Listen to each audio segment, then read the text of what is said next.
I call to order the regular city council for February 3rd. The time is 6 o'clock. Madam Clerk, please call the roll. Mayor Ronnie Felder. Here. Chairperson Julia Botel. Here. Chair Pro Tem Douglas Lawson. Here. Councilperson Trodrick McCoy. Councilperson Kashamba Miller Anderson. Present. Councilperson Shirley Lanier. City Manager Jonathan Evans. Present. City Clerk Claudine Anthony is present. City Attorney Don Wynn. Here. Thank you, Madam Chair. Thank you. Could we have a moment of silence in memory of Attorney Andrew DeGraffenwright, Wright, who passed away recently? Mr. DeGraffenwright Wright was a longtime city attorney in Riviera Beach, and we wish our sincerest condolences to his family. And they'll have the Pledge of Allegiance led by Kashamba Miller Anderson.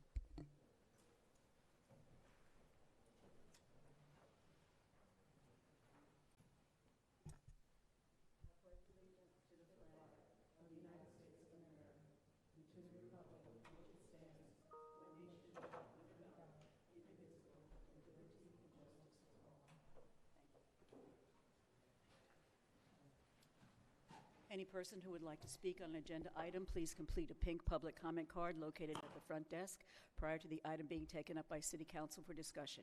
Members of the public will be given a total of 3 minutes to speak on all items listed on the consent agenda and 3 minutes to speak on each regular item. The time limit for public comment may be reduced by a vote of the City Council based on the voluminous nature of public comment cards. In no event will anyone be allowed to submit a comment card to speak on an agenda item after the resolution is read or item is considered. Do we have any additions, deletions, or substitutions for the agenda? Madam Chair, Yes. Ordinance 4160 was a late addition that was added onto the Novus agenda online. This is second and final reading of the moratorium item. It was not carried forward, and staff made the modification to the posted agenda on Monday of this week. Thank you. Thank you. And that's item number 15, I believe. That is correct, Madam Chair. Thank you. Any other additions, deletions, or substitutions? Any disclosures by council people or mayor? Thank you. Could we have a motion and a second to adopt the agenda? So moved. Second. The motion has been moved and seconded. Madam Clerk? Councilperson Miller Anderson. Yes. Councilperson Lanier. Yes. Pro Tem Lawson. Yes. Chair Botel. Yes. Unanimous vote. Thank you. Consent agenda. All matters listed under this item are considered to be routine, and action will be taken by one motion. There will be no separate discussion of these items unless a council person so requests, in which event the item will be removed from the general order of business and considered in its normal sequence on the agenda. Does anyone wish to pull an item from the consent agenda? No. Would someone care to make a motion to approve the consent agenda? So moved. Second. Thank you. The consent agenda has been moved and seconded. Madam Clerk? Madam Chair, members of the board, we do not have any public comment on the consent agenda. The acceptance of public comment on the consent agenda is now closed. Thank you. Councilperson Lanier. Yes. Councilperson Miller Anderson. Yes. Pro Tem Lawson. Yes. Chair Botel. Yes. Unanimous vote. Thank you.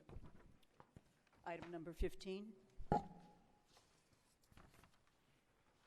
Mr. Evans? 13. 13, Madam Chair. Oh, I'm sorry. 13, sorry.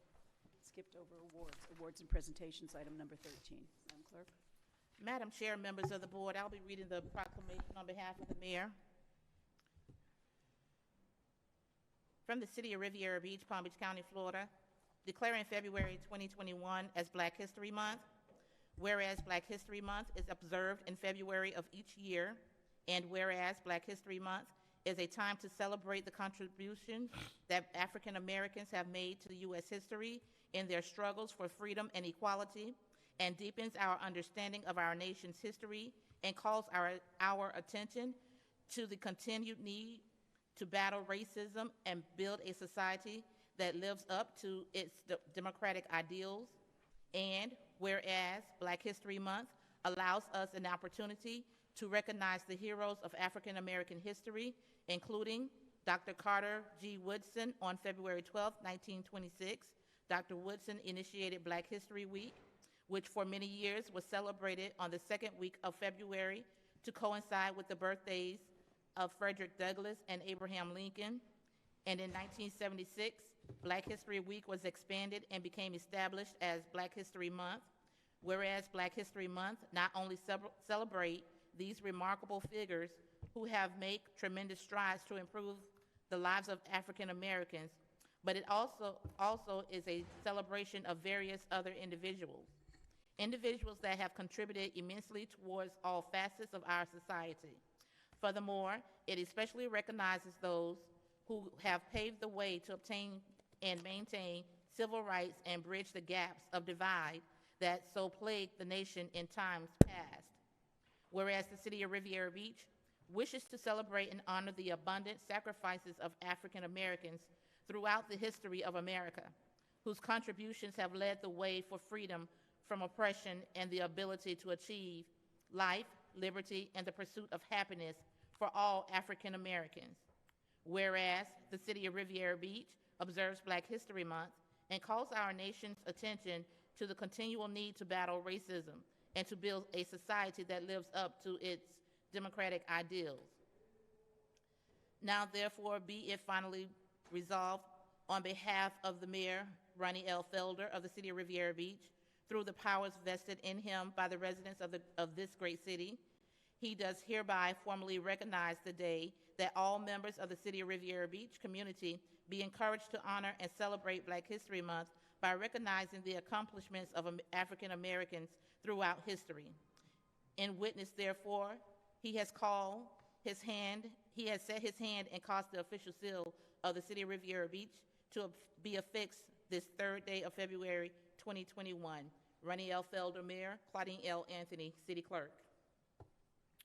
Thank you. Madam Chair and members of the board, I will read the proclamation for 211 Awareness Week. City of Riviera Beach, Palm Beach County, Florida, proclaiming February 11th through the 17th, 2021 as 211 Awareness Week. Whereas 211 Helpline is proud to announce it is celebrating 50 years of service to our community. And whereas over this span of time, the 211 Helpline has responded to over 3 million requests for help from people of all walks of life, providing the guidance and support they've needed. 211 continued to do so throughout the course of the current pandemic, whereas requests for help more than doubled at periods in response to COVID-19 last year. Caring staff continue to be the beacon of hope, providing crisis support when people are overwhelmed and do not know where to turn. 211 is available any time of day or night. Whereas 211 has specialized advocacy and support programs that include the Special Needs Helpline, Help Me Grow, Catching Children's Developmental Delays Early, Elder Crisis Outreach. Whereas 211's life-saving Sunshine Daily telephone reassurance calls continue to brighten the lives of local isolated seniors and has expanded to include isolated caregivers. Whereas 211's My Florida Veterans provides peer-to-peer support and helps veterans to readjust, providing linkage to services for veterans and their families. Now, therefore, on behalf of Mayor Ronnie L. Felder, he hereby proclaims February 11th through the 17th of 2021 as 211 Awareness Week in the City of Riviera Beach, and urges all citizens to be aware that if they are overwhelmed and in crisis or just need to talk, 211 is available any time of day or night. 211 staff can also provide referrals for mental health counseling, substance abuse, health care, employment, food assistance, daycare, support groups, volunteering, VITA free income tax preparation, and so much more. And witness thereof, Mayor Felder has set his hand and caused the official seal of the City of Riviera Beach, Florida, to be affixed this third day of February 2021. Ronnie L. Felder, Mayor. Claudine L. Anthony, City Clerk. Thank you, Madam Chair. Thank you, Madam Clerk. If you wouldn't mind, Patrice Schroeder, who's the Community Relations Specialist for the 211 Helpline, asked if, and perhaps we can do this at the end of the meeting, if we could have a picture with Mayor Felder and the proclamation, or Mayor Felder and myself and the proclamation. She'd like to have it for her record. She very much appreciates. Mayor Felder, will you be around at the end? We'll do this then. Thanks very much. And now item 15. Ordinance number 4160, an ordinance of the City Council of the City of Riviera Beach, Palm Beach County, Florida, enacting a moratorium for up to 180 days as to the filing, receiving, or processing of any application or permit associated with floating structures or liveaboard vessels within the corporate limits of the City of Riviera Beach, directing city staff to review, amend, and develop updated land development regulations and other recommendations regarding regulation of floating structures, providing for incorporation into the Code of Ordinances, providing for conflicts and severability, and providing for an effective date. Madam Chair, members of the board, this ordinance in the whereas clause, the seventh whereas clause at the last meeting, we were informed by Ms. Busby that the chapter number for the statute was incorrect. That error was corrected. It states in the ordinance that was uploaded to the agenda for this meeting as 127, but that is incorrect. It should be 327. Madam Chair, members of the board, we do have public comment on this item. The acceptance of public comment on this item is now closed. Thank you. Would someone care to make a motion to adopt Ordinance 4160? So moved. Second. Thank you. It is moved and seconded to adopt Ordinance 4160. Do we have a presentation before we start the comment? Or Mr. Smith? Madam Chair, there has been no modification since first reading. Staff recommends approval on second and final reading. If there are any questions contained in the ordinance that is being proposed, the Assistant City Attorney, Ms. Lina Busby, is present, as well as the Director of Development Services, Mr. Clarence Sermons. Thank you. Madam Clerk, do you have public comment cards? Yes. Glenn Spiritus.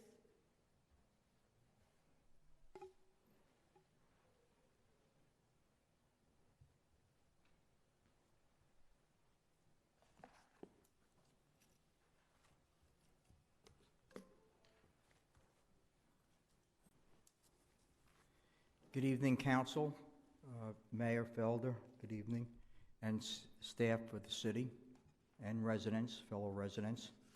Glenn Spiritus, 5540 North Ocean Drive, Riviera Beach. As you know, I help lead the fight to preserve the lagoon and the lagoon area, and I support anything that the city can do to preserve the lagoon. This is something that we will never be able to do again in our lifetime.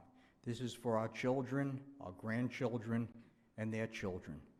So I do urge you to support this resolution. But number two, I do ask you, we have to have an end game here. We have to know that eventually we're gonna end up probably in the Supreme Court with this matter. And it's my professional opinion that in effect what we've done is we've condemned this property. We've used eminent domain. When you take someone's rights away from developing, you have taken their property and you have used eminent domain. So more than likely, that will be the case that will go to the Supreme Court, and we must be prepared to pay whatever the costs are. And you can't put a price tag on preserving the environment. Whatever it is, we must do it. But $100,000 from a state senator or a legislator in the state is not going to do it. This is going to be millions and millions of dollars, and we must be prepared. So we should start thinking about now how we're going to pay for this in the long run. But it's a worthwhile project, and we must move forward to preserve the environment. So please vote yes and make this happen for the whole community. Thank you. Madam Clerk? Madam Chair, members of the board, that concludes public comment for this item. Thank you. Mr. Evans, would you ask Ms. Busby to comment on the topic of eminent domain? Just to clarify, I don't believe we are employing eminent domain, and I'd like to make that clear. Madam Chair, also as Ms. Busby comes up to the podium, it is we have to be very conscientious with regards to what we state and how we state, with the anticipation that there is going to be litigation. So I'm sure Ms. Busby's comments will speak to that, but speak around it as it relates to a potential legal strategy that can be discussed with you all in the event of a lawsuit being filed. Exactly. Thank you. Ms. Busby? Right. So I just want to point out that this is a moratorium that would affect all floating structures and liveaboard vessels in the city waters. We're not singling out any particular property, and it's structures in the city waters. So I don't even think that that is a consideration. Thank you. Moreover, this moratorium allows a very important purpose for the city to study these structures and the different regulations, and to work with the whole of the city council to find out what direction the city council wants to see these regulations go in. It's not necessarily going to be either, a total lifting of all the floating structures, it may be, or a total ban on them. It may just be different enforcement measures modeled after the county or another municipality with a similar coastal structure and waters, but that's something for all of us to explore. Thank you so much. You're welcome. That helps. Do we have any questions or concerns from council? Yes, Madam Chair. You're recognized. Thank you. Madam Chair, I have a question for our Development Service Director, Clarence Sermons. Mr. Sermons, do you approach the podium, please?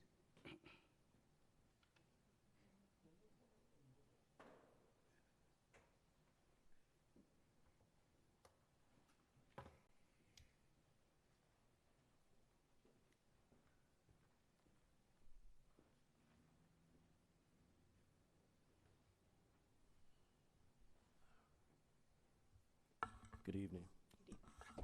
Mr. Sermons, what is our plan over the next 180 days during this moratorium? What steps are we taking to make sure that we can have a response to this moratorium? Details, process, what are we actually doing? Yes, so in the first 60 days, our first step would be to make sure we put on notice any floating structures that are currently in our lagoon that are in violation of any existing rules. So a notice of violations would be sent out to those. And then our next step would be to evaluate our options that make sense for the city. As we mentioned at the first hearing of this, we do know that the county is in the process of adopting regulations that would apply countywide. We would want to look at those to determine if they are a good fit for our municipality, or if we need to develop our own that are more stringent, less stringent, but we need to figure out what makes the most sense for us. So that would be the second item during the first 60 days. And then the third item would be for after evaluating what the county is doing and further research on other municipalities in the county, we would need to have that conversation with this board as to what we want our waterways to look like, whether we want to allow liveaboard vessels, whether we want to allow floating structures in our waters. If the answer is no, then we know how to move forward for the remaining 4 months of the moratorium. If the answer is yes, we need to do further research on what those regulations will look like for the city of Riviera Beach, what some type of registration process looks like, how inspections and making sure it's clear that the building code does apply to floating structures, whereas right now it appears to be a gray area according to a lot of codes. So those are the types of things we would need to address in terms of our code and decide whether we're going to adopt them or prohibit them altogether. But the first 60 days essentially would be evaluating those options, observing what's going on around us, and determining which direction we want to go. The last 4 months, we would be cultivating our own regulations, and by the end of that 180 days, we expect to have something in front of this body in the way of an amendment to the city code related to floating structures as well as liveaboard vessels. Follow up, Madam Chair. You're recognized. Can we start that process of actually looking for whether yay or nay from day one instead of waiting to that 60-day period? I don't want to delay our steps for the county to make a decision or for staff or for anything else. If we can have a plan from now, just knowing how we're going to proceed, because we know that delays happen with the county. We understand that with council trying to get it on the agenda to have discussions moving forward. But if we start working on it from now, I don't want the 180 to run out and then we're asking for another moratorium. That's happened before here, and I'd rather just start working on it from day one. Understood. Thank you, Mr. Sermons. Thank you, Madam Chair. Thank you, Mr. Sermons. Appreciate it. No Any other problem. questions or concerns? Madam Clerk? Councilperson Miller Anderson, Yes. Councilperson Lanier, Yes. Pro Tem Lawson, Yes. Chair Botel. Yes. That motion is approved unanimously. Thank you. Item number 6. Madam Chair, if I may, Yes, Mr. Evans. today the City of Riviera Beach deployed staff throughout our community with the intent of making sure that individuals were provided information concerning the vaccine. The City of Riviera Beach, in collaboration with the Florida Department of Emergency Management and State Senator Bobby Powell and Commissioner Mac Bernard, was able to obtain about 750 vaccines. To date, we have approximately 250 residents that have registered to be able to receive the vaccine. We are going to put a number on our crawl on Channel 18 for those that are at home watching, and if you are interested in receiving the vaccine will be administered Friday at the Wells Recreation Center. The number is 1-888-623-6787. Again, that is 1-888-623-6787. We have approximately 500 spots that are available. Lines are open now, so we would encourage persons that are interested in receiving the vaccine on Friday to go ahead and give that number a call. Your information will be collected, and then someone will follow up with an appointment. Thank you, Madam Chair. Thank you.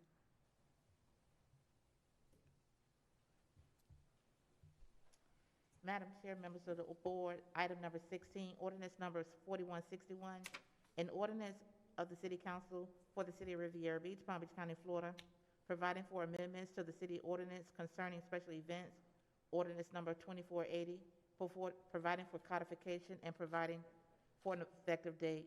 Madam Chair, members of the board, there are no public comments on this item. The acceptance of public comment on this item is now closed. So moved. Thank you. Do we have a second? Second. Thank you. The ordinance has been moved and seconded. Do we have a presentation or public comments? You said no. Mr. Evans? Madam Chair, members of the board, if I can have the Assistant to the City Manager, Ms. Marcia Noel, make the presentation on this item. All right, thank you. Good evening, everyone, Mayor, Chair, City Council, everyone that's joined us this evening. I have the pleasure to present on this particular item our first reading of the Special Events Ordinance. I'm sorry, is it the top?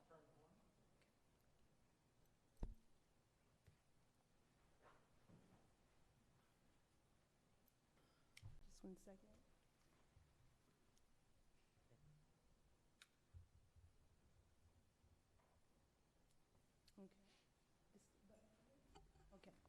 This one, right? Okay, I'm a millennial. I'm not that technically challenged normally, so.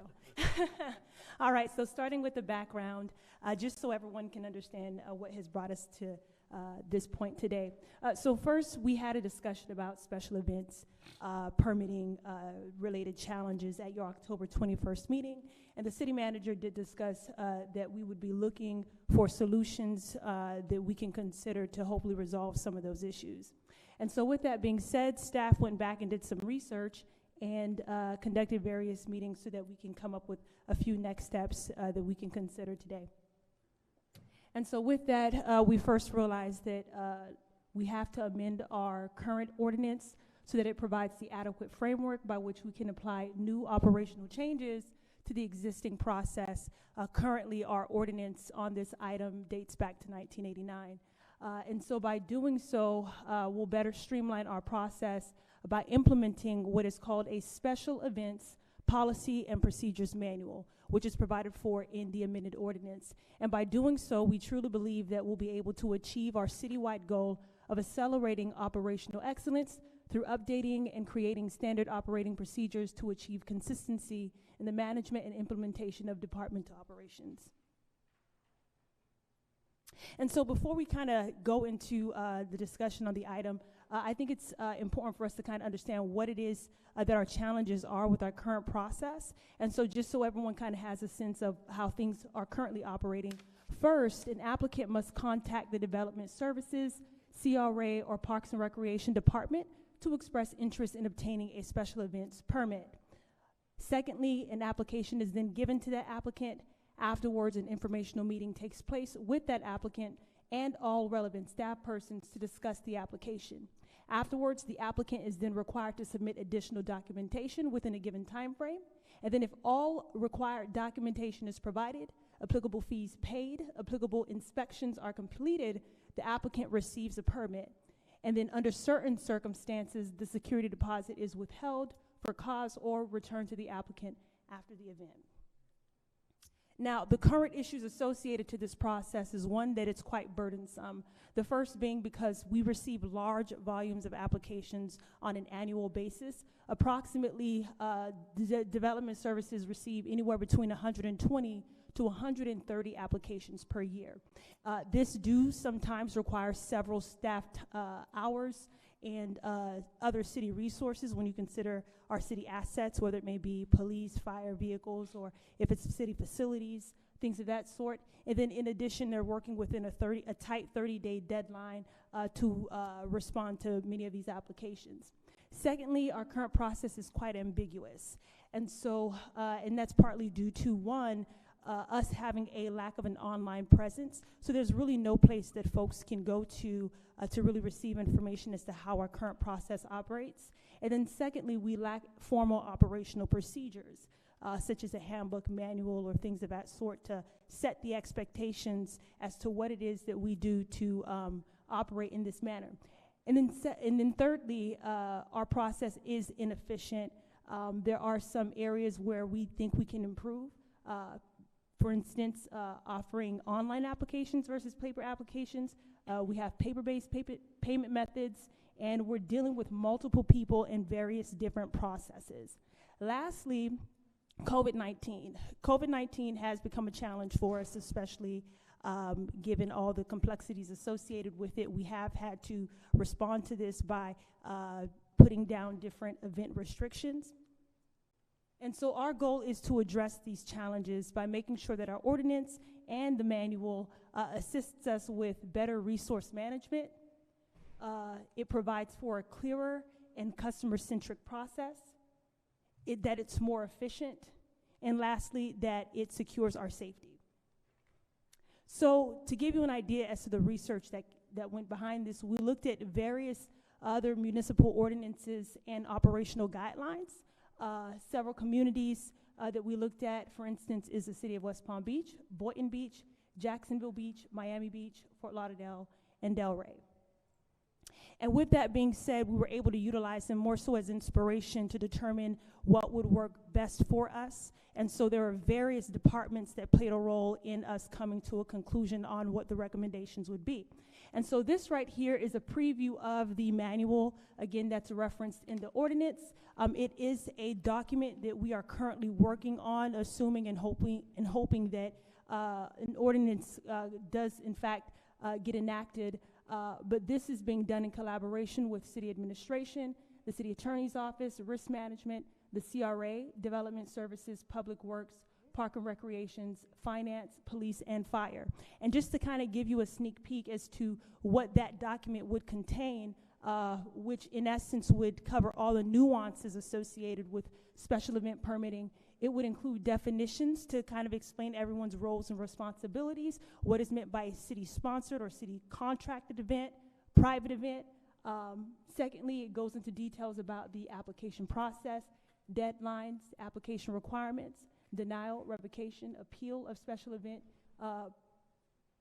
permits, fee tables, cancellation and refund policy, alcohol, advertisements, compliance with city codes, COVID-19 mitigation, health and sanitary requirements, insurance, facility rental, fire, ocean rescue, police personnel, other city personnel, cleanup, and general requirements for special event vendors. So it's going to be a very comprehensive document. We want to make sure that if anyone wants to do an event in this city, they understand everything that's expected of them so that we can address some of the current challenges and hopefully provide for a smoother process in the future. And next, the revisions you see in the ordinance, it's really meant to help us achieve efficiency and effectiveness. And so we've recommended the removal of extraneous verbiage, some of which is most appropriate for the manual. Secondly, we replaced irrelevant language with current practices. Thirdly, we wanted to reflect the best practices. And lastly, making sure that we protect the city's interest. And then finally, just so you have an understanding as to what our plan is that hopefully we can go through the first and second reading of this proposed ordinance, and hopefully by March 3rd, we'll bring back to you a resolution for proposed special event fees, which again is provided for, some of which is provided for in the amended ordinance, and hopefully by March 15th, we can launch this new program. And so if you have any questions, feel free to do so. I do have staff that have participated in this entire process here with us to answer any questions as well. Thank you so much, Ms. Noel. Did you say we had no public comments? That is correct, Madam Thank Chair. you. Any questions or comments from council? I had a comment. You recognize, Councilman? I just wanted to thank the staff for revising and streamlining this policy. I had a special event in December, and when we started the process of doing the event, I had no idea that the logistics that are involved in a special event for the city. Given the fact that you have to add COVID-19 to it, there is a lot of things that you have to do to make sure that people stay safe. And I think that's probably one of the main reasons why this is coming forward, because even though we know that you have to stay 6 feet apart, you have to wear your mask, people are still having events, people are still going out to eat, people are still doing the things that we normally do. So to be able to make sure that the people who are doing things in this city are ensuring that we stay safe and the people who are participating stay safe, I appreciate the fact that you guys are revising that to look at those COVID guidelines. Thank you. Any other comments? Madam Chair? You're recognized. Thank you. Mr. Evans, the ordinance before us is to revise the outdated ordinance from 1989 with making amendments, edits, and putting a process in place, correct? That is correct, Councilman. So tonight we are voting on what exactly? Tonight is first reading of the amended ordinance. Have we completed the amendment to the ordinance, or are we going to be working on it over the next coming months? The strike through and underlines have been provided. What we have before you this evening is the ordinance in its completed stage. So we're just eliminating with the strike through underlines that we're updating in this ordinance, but I'm looking at information in regards to the permitting process. There's details that haven't been updated. And then also with the actual review board that's going to be sitting on the committee, is that just going to be staff, or is that going to be a selection of community, staff, and someone from the council? It is contemplated that it is staff, because the existing process is a staff-driven process. Okay. And that's for every permit that comes to the city? It's just going to be staff reviewing? For special events, yes, sir. Special events.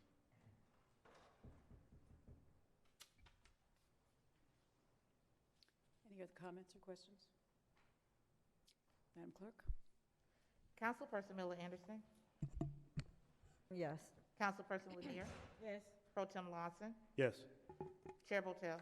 Yes, the motion Unanimous is vote. approved by unanimous vote. Thank you. Item number 17. Resolution number 1321-21, a resolution of the City Council of the City of Riviera Beach, Palm Beach County, Florida, authorizing the establishment of a Riviera Beach chapter of the National Police Athletic League, Inc., and providing an effective date. Madam Chair, members of the board, we do not have public comment on this item. The acceptance of public comment on this item is now closed.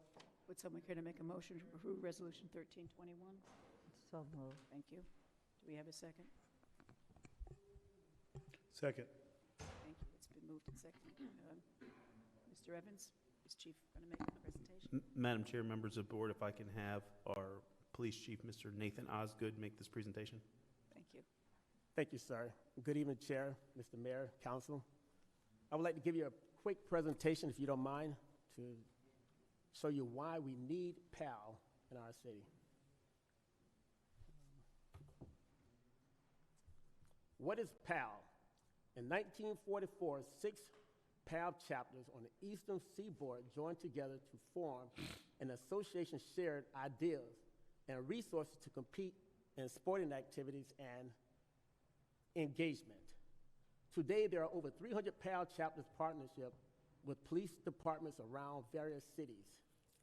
The National PAL exists to prevent juvenile crime and violence, providing enriching civics, athletics, recreational, and educational opportunities. As a member of the organization, National PAL seeks to provide all chapters with resources and opportunities to aid organizational growth, as well as to assist unique programs and enhance the quality of individual youth engagement experience. Violent crime. I would like to speak to you about violent crime in our city and nationally. Violent crime rates in the United States have increased significantly in 2020. Unfortunately, the city of Riviera Beach was not shielded from the upward crime trend. Last year, crime data shows we experienced 129% in increased homicides and 23% increase in violent crimes. According to the U.S. Census data, there are approximately 5,000 youth in our community ages between 5 to 18 years of age. This is the same age targeted by PAL. Additionally, the U.S. Census provides the national high school dropout rate, and nationally, we're around 5.3% of African Americans. That's upward closer to 80%. The city of Riviera Beach, we have a national, a high school dropout rate of 13%. Of those 5,000 youth in our city, the police department have seen the following interaction in 2020. This is the total juvenile crimes for 2020, and what I listed was the ages. We started at age 10, and you can see the ages of 13 is our biggest crime problem. That's where they started to transition to feeling that juvenile experience. So juvenile listed as a suspect in a crime. At age 13, we had 3. Age 14, 3. Age 15, 7. Age 16, 8. Age 17, 14. Age 18, 12. That's a total of 51 juveniles listed as a suspect in a crime. Listed as an offender in a crime, age 12, 3. Age 13, 10. Age 14, 19. Age 15, 29. Age 16, 32. Age 17, 31. Age 18, 32. That's for a total of 157 total juvenile offenders in a crime. Juvenile arrested in 2020, we had 140 juveniles arrested last year. 140 juveniles arrested for a total number of 1,730 arrests we made last year. We had a total crime of 6,534. That's 8.1% of our arrest population are juveniles. Juveniles in violent crimes, juveniles as a suspect, you can see the age 14, 13-1, 14-2, age 15-2.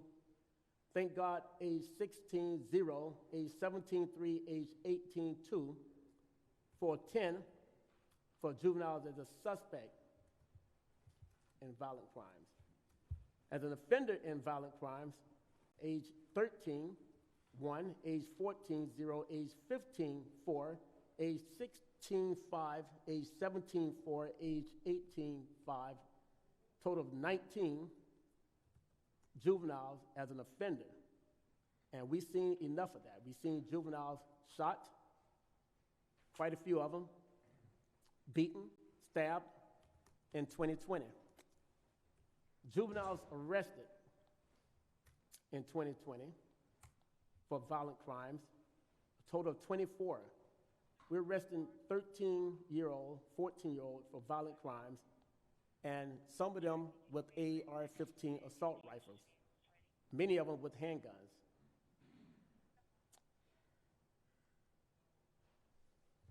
Why do we need PAL, you may ask?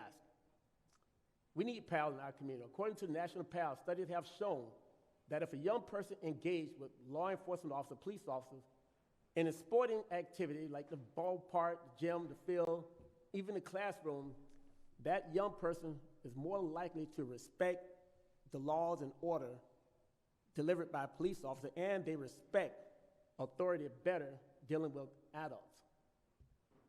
The benefit for a police officer engagement in a greater and the first-hand understanding of the complexity that overwhelmed youth in our impoverished, high-crime neighborhoods that are struggling with high rates of unemployment, drug use, and gang activities. The mutual respect and understanding are beneficial to the youth, the police officer, and the community in general. If we get our youth at this age, we get to help them to understand who police officers are. We can also bring in their family members, uncles, parents, big brothers, mom and dad, and we get a better chance to engage with our community. PAL loosen up the wheels for better community policing and engagement. Our objectives, and we can go on. We want to create a safe and healthy environment indicated to increase the participation and reduction of crime around our communities. We want to give youth the alternative to conflict resolution. We need to participate in programs and activities. We need to help be a part of preventing high school dropout. We can talk to these youth and get them on a straight and narrow. We need to steer youth away from criminal activities and get them to thinking there's other things to do than to get involved with slinging drugs and picking up guns. We want to build character, develop leadership, and excellence amongst our youth. To train, promote, to build strong minds through activities, athleticism, and community stewardship. The Riviera Beach PAL will be integrated into the City of Riviera Beach Police Department. We will be working closely with the Park and Recreation Department and other youth groups in our area. Other youth activity groups will create other ways to engage with our youth in the City of Riviera Beach and seek to develop partnership with local community-based organizations. The initial activity for PAL will include, but will not be limited to, chess, scuba diving, snorkeling, flag football, basketball. When I say basketball, this is not just the organized whistleblowing basketball with the referee. If you're going to do 3-on-3, we can do midnight basketballs. You will see our police officers getting involved in many of these activities with the youth. We want to get involved with tennis, soccer, softball, golf, baseball, softball, kickball, police explorer program, trail bike riding, neighborhood bike riding, and much, much more. Many of our officers in this room and throughout our department have already started visiting schools, not just here in Riviera Beach, around Riviera Beach, where some of our students attend school outside of Riviera Beach, to get their, how will you be interested in joining PAL? And we've been getting an overwhelming support and interest in joining PAL. These are just some pictures just from the past few months where our officers have been getting involved with youth.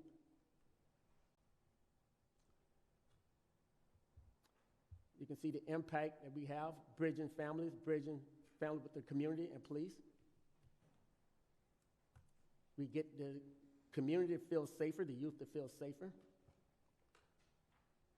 We have success stories. I put some up, but we have even much more than that because I've spoken to police chiefs around the country who swear by PAL, they use PAL, and even in this, South Florida.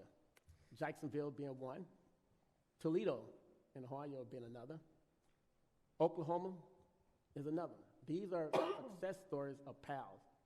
We have spoken with NFL players, other professional sports athletes who actually have come to the police department to help promote and produce to say, you really need PAL. Many of our police officers in our police department, they came up through PAL, and they can give a testimony to say how PAL got them, instead of taking that fork in the road to go left, they went right. I'm asking for a budget for this year, PAL, and this is some of the things we have. We have chess, fishing team, softball, track and field. We're going to continue to do Stop the Violence, and we will get youth participation with Stop the Violence.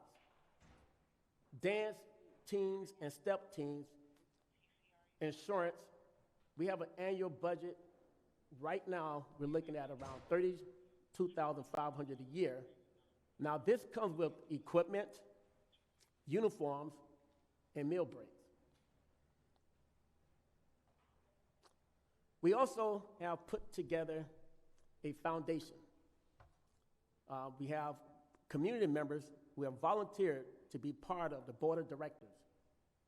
And it's a 501c3. They will raise money. It's legal. They would be part of the planning, policymaking, finance, personnel, program, public recreation, and evaluating the programs we put together. And I would like to know if you have any questions of me, please. Did we have public comments? No, Madam Chair. Thank you.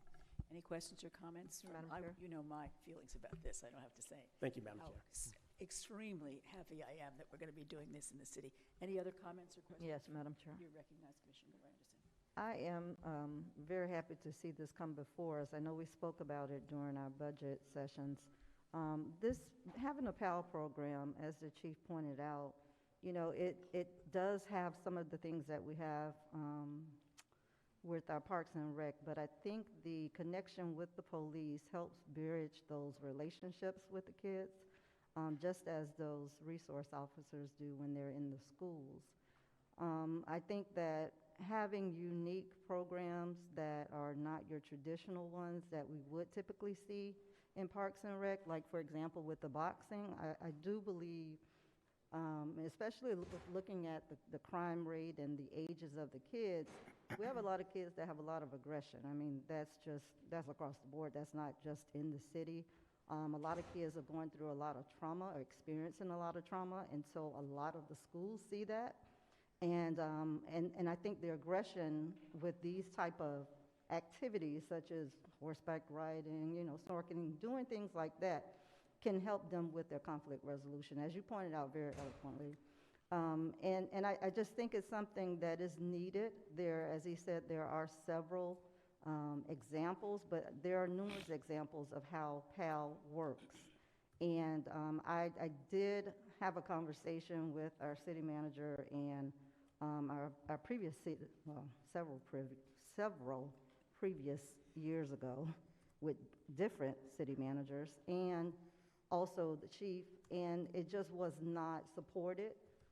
So I am appreciative of it coming back and hopefully being able to get enough votes to pass it so that we could at least have an opportunity to try it.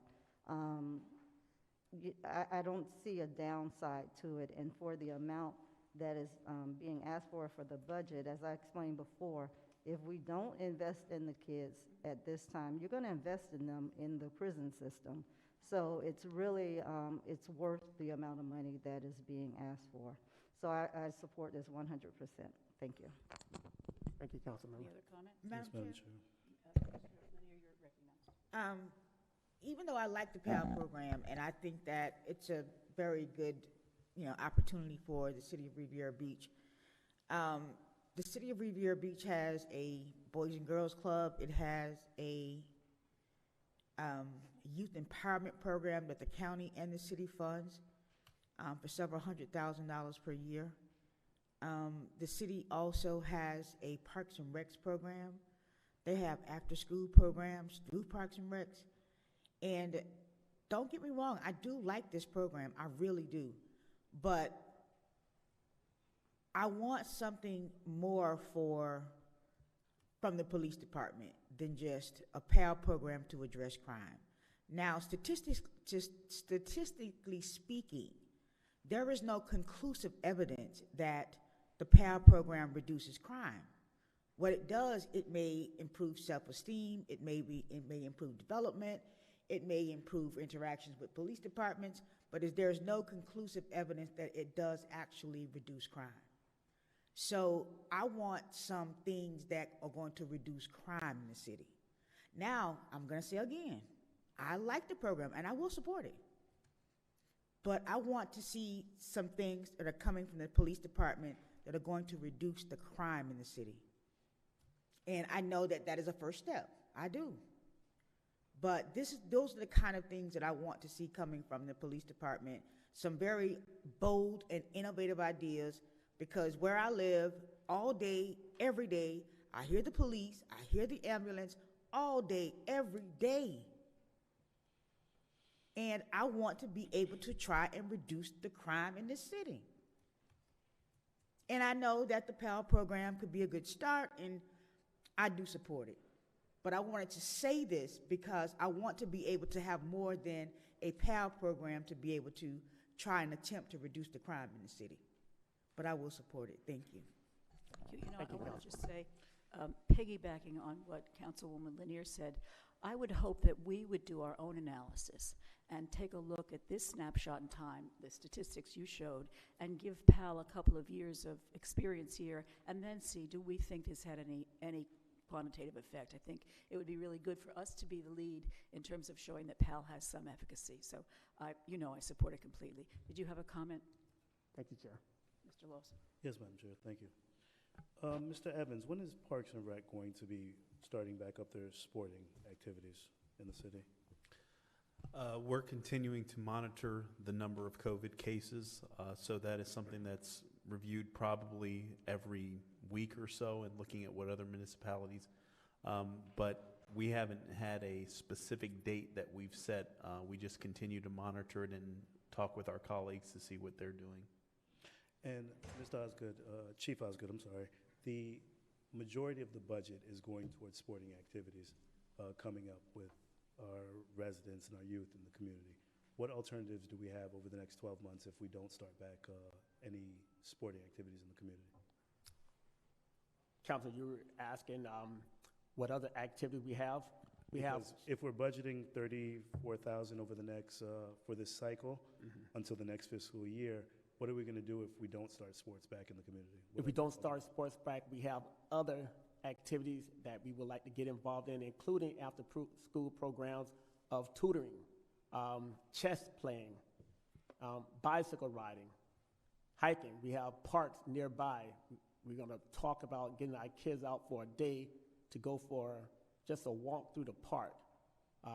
Beach activities we've spoken about. So we have a lot of, we realize not every kid is going to be that top baseball, football, basketball player.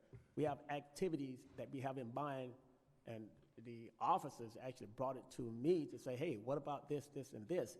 And the activities are including, not limited to, tutoring, teaching young men how to tie a tie, teaching young men how to say yes, sir, no, sir, just common practice manners that we want to just teach them proper etiquette.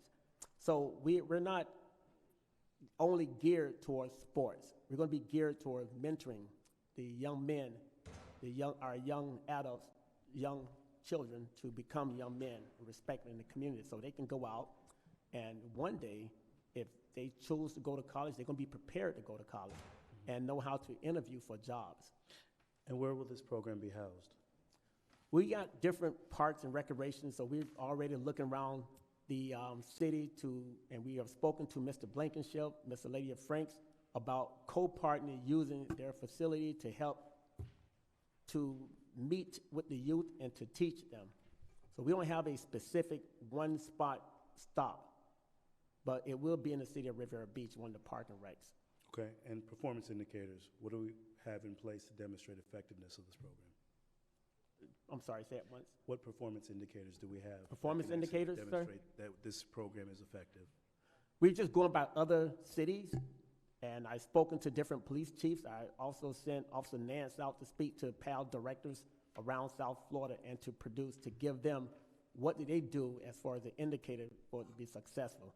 They actually sent back positive performance measurements to say, here's where we got this student, here's what he's doing in school now, this is what they're doing now. And when we first got this student, he was at the bottom tier of his class, and here's where he's at now. They're no longer getting arrested. So we're trying to get our communities back involved into communicating with police officers, and our police officers communicating with our students. Okay, if we can get an outline of attendance, of grades, certain things that's going to show effectiveness at this program. Just the numbers of reducing crime is not just going to completely give a holistic view of what this program is doing for the community. So attendance is the biggest concern that I see, especially with these kids going to school. I just spoke with the professional behavioral health director at JFK today. There was 125 students withdrawn from JFK this past month. Kids are not going to school. And with these kids not going to school, it also is affected by the parents who are not working and the economics. That's why we're hosting some of these job fairs. Working with the parents as well is something that I want the program to do. Because as you know, I've had conversations with you. I'm very excited about this program, but I want to make sure that it works and it's sustainable. And with it being sustainable, it's putting all the factors in place to make sure that we can continue to fund it.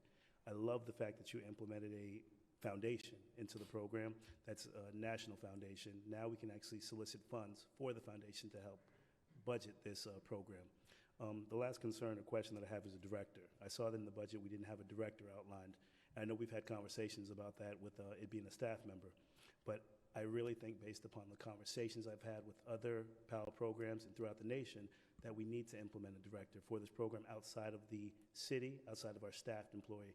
So colleagues, I'm actually looking to provide additional funding for this program to help support this PAL program and see if Mr. Evans can find us some additional money to bring in a director and provide additional support. Mr. Evans, is there any arenas or any lanes, items in our budget that we can find some additional funding for this program? Mr. Evans, you recognize.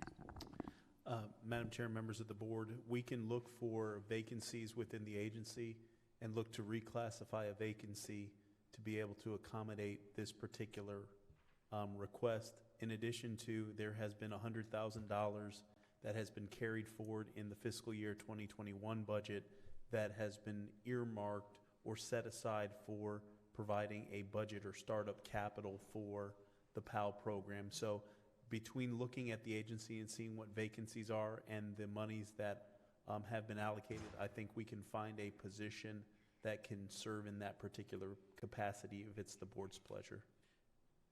Chief Osgood, are there any vacancies within your department? Because I know we have about a $19-20 million budget over there. Is there any vacancies that we could solicit some funds from as well to help with this program? Because Right now, we do not have any right now, sir. We have no vacancies, and the vacancies that we do have, I can tell you they're police officers, and we have to fill those slots. Okay. All right, so Mr. Evans, my request for my colleagues would be to try to find some additional funding, because I would love to see a director overseeing this program. I do not want any agents, because you said that we have additional officers already that need to be filled in your department. I don't want to take any officers from the department to help oversee or to be the director of this program. I would love a community leader. I would love somebody that can come in that has some type of experience with law enforcement, but can also oversee this program. So if we can find a budget for them to come in, even if it's just to get started our first year part-time, whatever it takes to get it done. This program is what's going to help, in addition to working in harmony with our Parks and Rec, with our Boys and Girls Club. We can talk about the parent interaction as well, because I definitely think that parents have to be involved and engaged.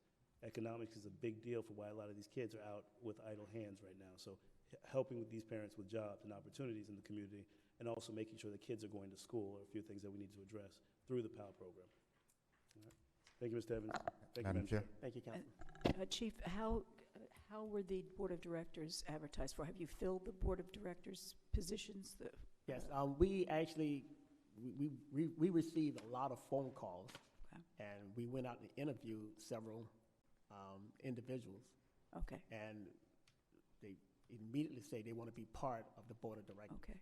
And If people want to volunteer, should they just contact you? they can just contact me, and we're going to interview them, and Okay. Officer Nance and Major Rozier and Assistant Chief Madden will be part of the interview Great. team, and we can select them from that position. Good. And Thank you so we much. would like to say the more the merrier to help out with our That's youth right. and could save the community. Thank you. Madam Chair, Thank you. Who's speaking? uh, Mayor. one- Councilman Lawson, how much more do you want to expand the budget? It's at 36,000 now. What was your target price?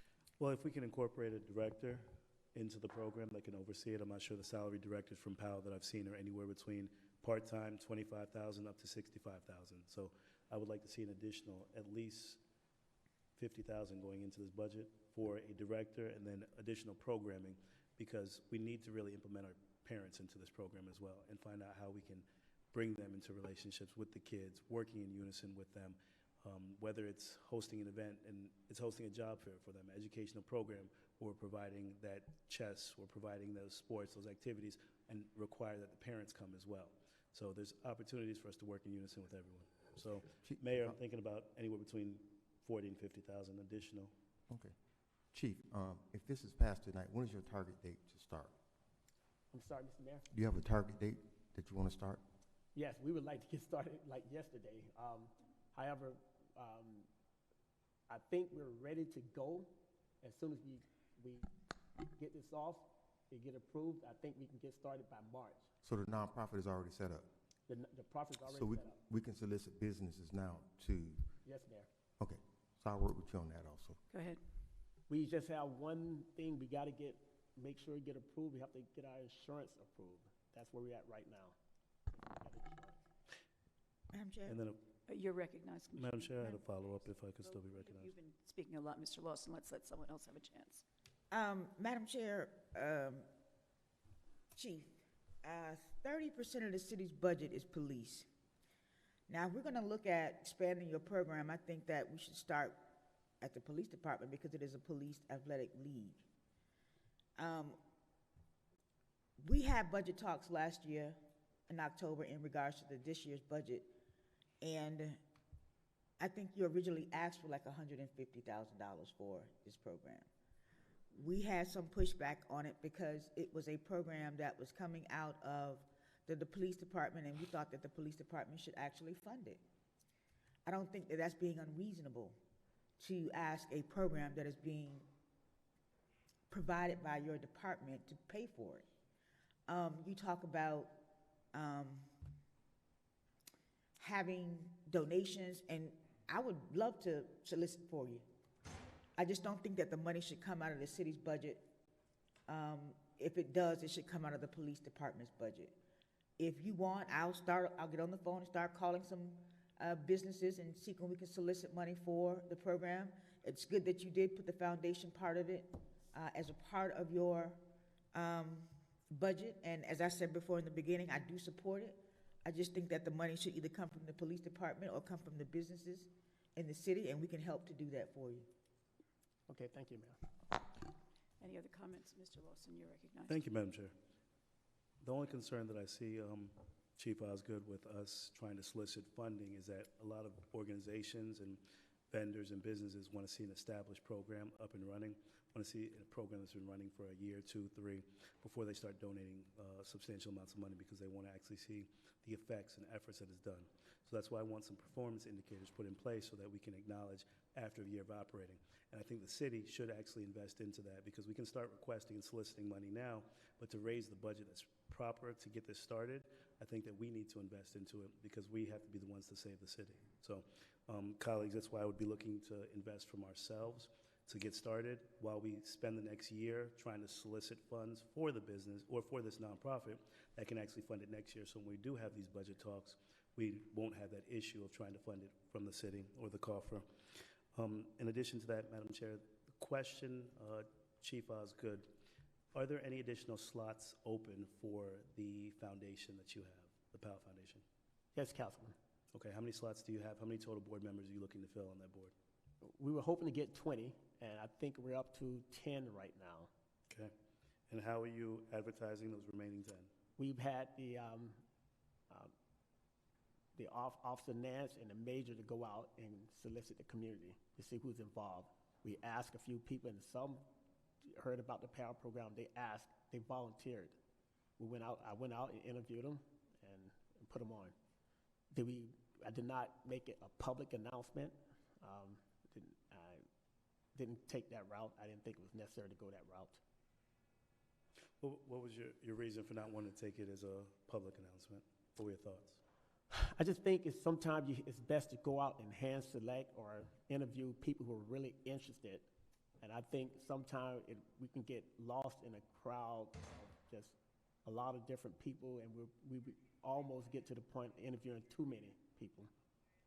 I think it's actually to that point now where we need to just broadcast and advertise it and get as many volunteers and interested parties as possible, even if we have to put that initial first effort in to interviewing a substantial number of people, because then we can select the proper members for this board, and we don't have members that are going to be vacant or going to be not engaged and involved in the process, knowing that they will actually be committed to it. So maybe we open it up and advertise it so that we can just do the interviews. I know it's going to be time consuming, but it will essentially take away from the effort we're going to have to put in the next 3, 6, 9 months when they are not engaged or involved. So I would probably want to open it up a little bit further. Yes, sir, I'll do that. Thank you, Chief. Thank you. Mr. Evans, I think I would recommend that we ask the chief to put together a proposal for any additional funding he would want, including the position of a director, and come back to us so that we can vote on this evening without it being complicated by anything else. Would you take care of that? That is certainly something that staff can take care of, Madam Chair. Thank you. Any other comments? Madam Clerk? Councilperson Lanier, Yes. Councilperson Miller Anderson, Yes. Pro Tem Lawson, Yes. Chair Botel. Yes. The motion is approved by unanimous vote. Number 18. Thank you, Chief. Resolution number 14-21, a resolution of the City Council of the City of Riviera Beach, Palm Beach County, Florida, amending the job classification list by creating, reclassifying, and deleting certain classified and unclassified positions pursuant to the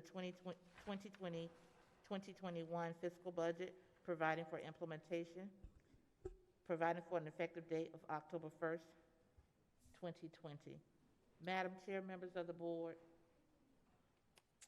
the cover memorandum for this item was revised to include the headings for the job reclassifications under the fiscal budget impact section of the original memorandum. Though the revised memo was reattached in our agenda system, Novus, due to technical difficulties unbeknownst to us at the time, the revised cover memorandum was not accepted into the system. At this time, you all have been distributed the revised memorandum according to the memo that was provided by the Human Resources Department. Madam Chair, members of the board, we do not have any public comment on this item. The acceptance of public comment on this item is now closed. Thank you. Would someone care to make a motion to approve Resolution 1421? So moved. Thank you. Second.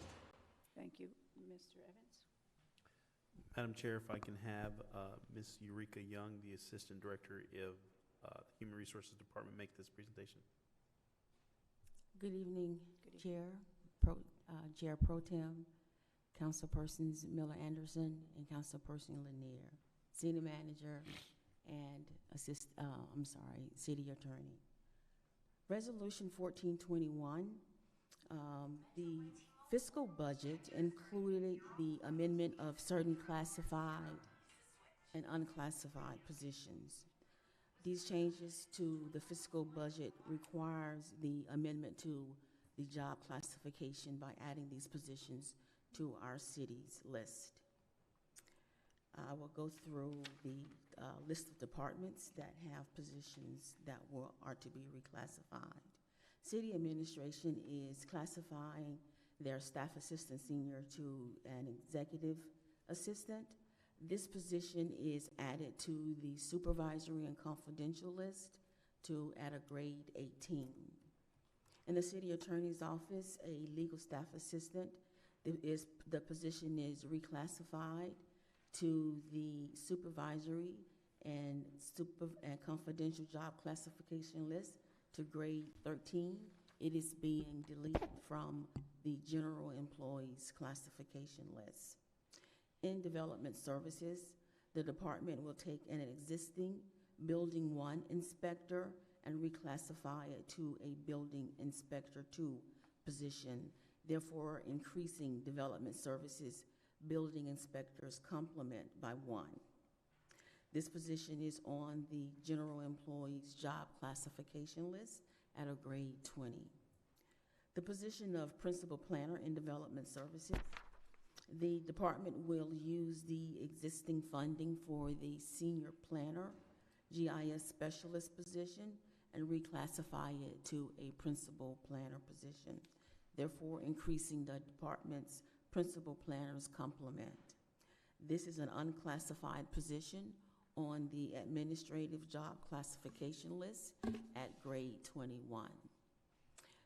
In library, the department is unfunding the assistant library director position to create the funding of a classified position of librarian and a senior librarian, therefore increasing the librarian's complement and adding the librarian senior positions. Both positions are classified on the supervisory and confidential job classification list at grade 13 and 15. In Parks and Recreation, the department will unfund their accounting specialist position to create a staff assistant senior. This position is classified on the general employees classification list. The police department will take an existing funded communications operator position to reclassify it to a communications supervisor, therefore increasing the police department communications supervisor's complement. This is a classified position on the PMSA job classification list at grade 14. Positions that were approved in the 2021 fiscal year budget.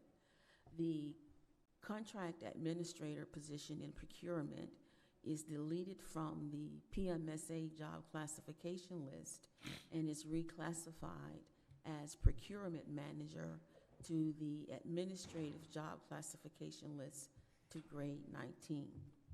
The position of code compliance supervisor, this is an unclassified position that is added to the PMSA job classification list to grade 16. The assistant customer service administrator position, this is an unclassified position that was approved in the fiscal 21 budget. The position is added to the administrative job classification list at grade 19. The customer service administrator, this is an unclassified position approved in the fiscal year budget. The position is unclassified and is added to the administrative job classification list to grade 21. The treasury manager position, this is an unclassified position. It was approved in this budget and it is added to the administrative job classification list to a grade 21. The position of distribution superintendent at the utility special district, it was approved in the budget and it is added to the administrative job classification list to grade 19. The position of collection superintendent, also approved in the budget, is added to the administrative job classification list to a grade 19. In human resources, the labor relation position is an unclassified position added to the administrative job classification list to grade 19. Also in Parks and Recreation, an unclassified position was added to the administrative job classification list to grade 16. And there was one regrade. The position of benefits administrator in the Department of Human Resources is regraded on the administrative job classification list to grade 19. Are there any questions? Any questions or comments?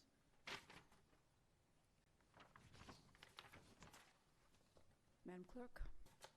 Councilperson Miller Anderson, Yes. Councilperson Lanier, Yes. Pro Tem Lawson, Yes. Chair Botel. Yes. Thank you. Happy to say that all our votes this evening were unanimous. Very nice, thank you. And we have Item number 19, 19, discussion on 2021 legislative priorities. Madam Chair, members of the board, we do not have public comment on this item. The acceptance of public comment on this item is now closed. Mr. Evans? Madam Chair and members of the board, just before I get into the presentation, I do want to communicate again to the community that we have approximately 375 spots that are available for persons over the age of 65 that are interested in receiving the vaccine. We are having a vaccine distribution this Friday. The number that someone would need to call to schedule an appointment is 1-888-623-6787. Once we get up to 750 persons, the lines are going to go ahead and close. We will continue to track the numbers and see if there's any availability for subsequent vaccinations or additional vaccines, but we are still encouraging persons to call that number if you are over the age of 65 and you are looking to receive a vaccine. We did go out into the community and disseminated, I think, a total of about 4,000 flyers, but obviously some folks are still skeptical with regards to the vaccine. But nonetheless, if you are interested, that information is available to you, and we certainly want to make sure that our residents in our community take advantage of that. Again, the number is 1-888-623-6787. For those of you that are watching or those of you that are in the audience, if you can certainly text or call some of our seniors in our community and let them know that that is available to them should they be interested. Madam Chair and members of the board, this item before you this evening is to discuss the 2021 legislative priorities, both on a state and federal level. I've had the opportunity to have discussions with each of you with regards to the state of the federal government as well as the state government and what we can see as it relates to projects and initiatives and legislative philosophies. One of the things that we're seeing with the Biden administration is that there is a desire to move forward with capital infrastructure projects. We anticipate that the projects and the rollout will be similar to the American Recovery and Reinvestment Act back in 2008 under the Obama administration.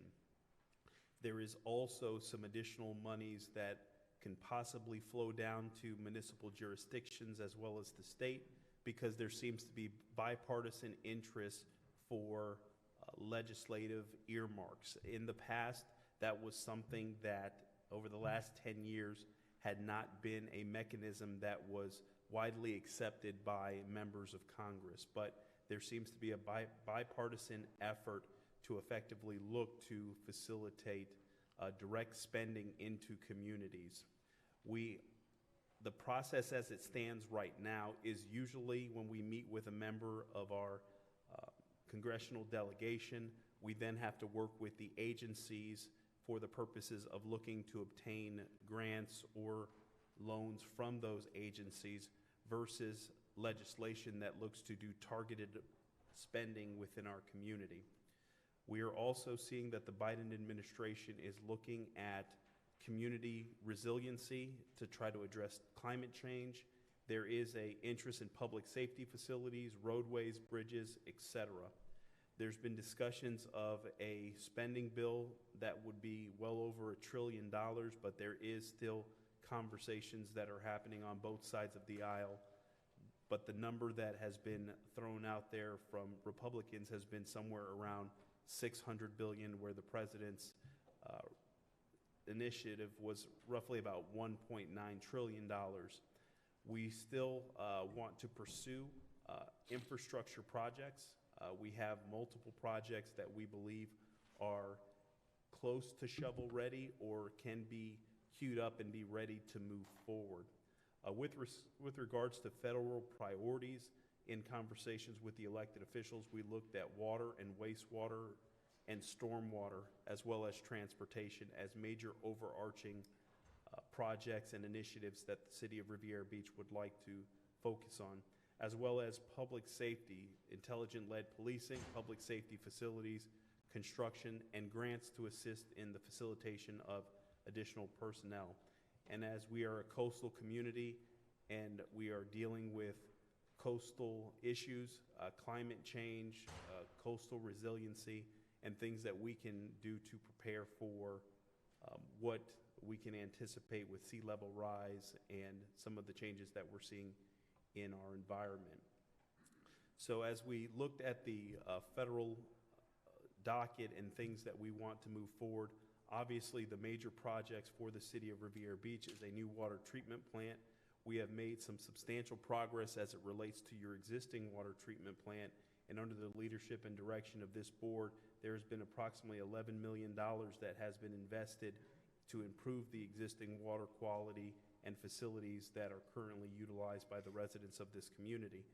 We are looking to move forward very quickly to improve our wells after making an assessment and then rehabbing our wells, and then construction of new wells that looks to tap into the Floridan aquifer.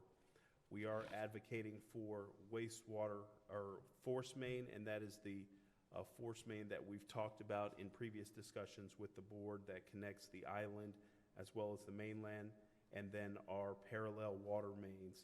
We know that lift station improvements need to occur, and then obviously all our public safety facilities are nearing the end of their useful life, and so when we have rolled out the intent to negotiate, that is a mechanism that we're hopeful can be utilized to leverage private sector dollars to facilitate a capital construction project.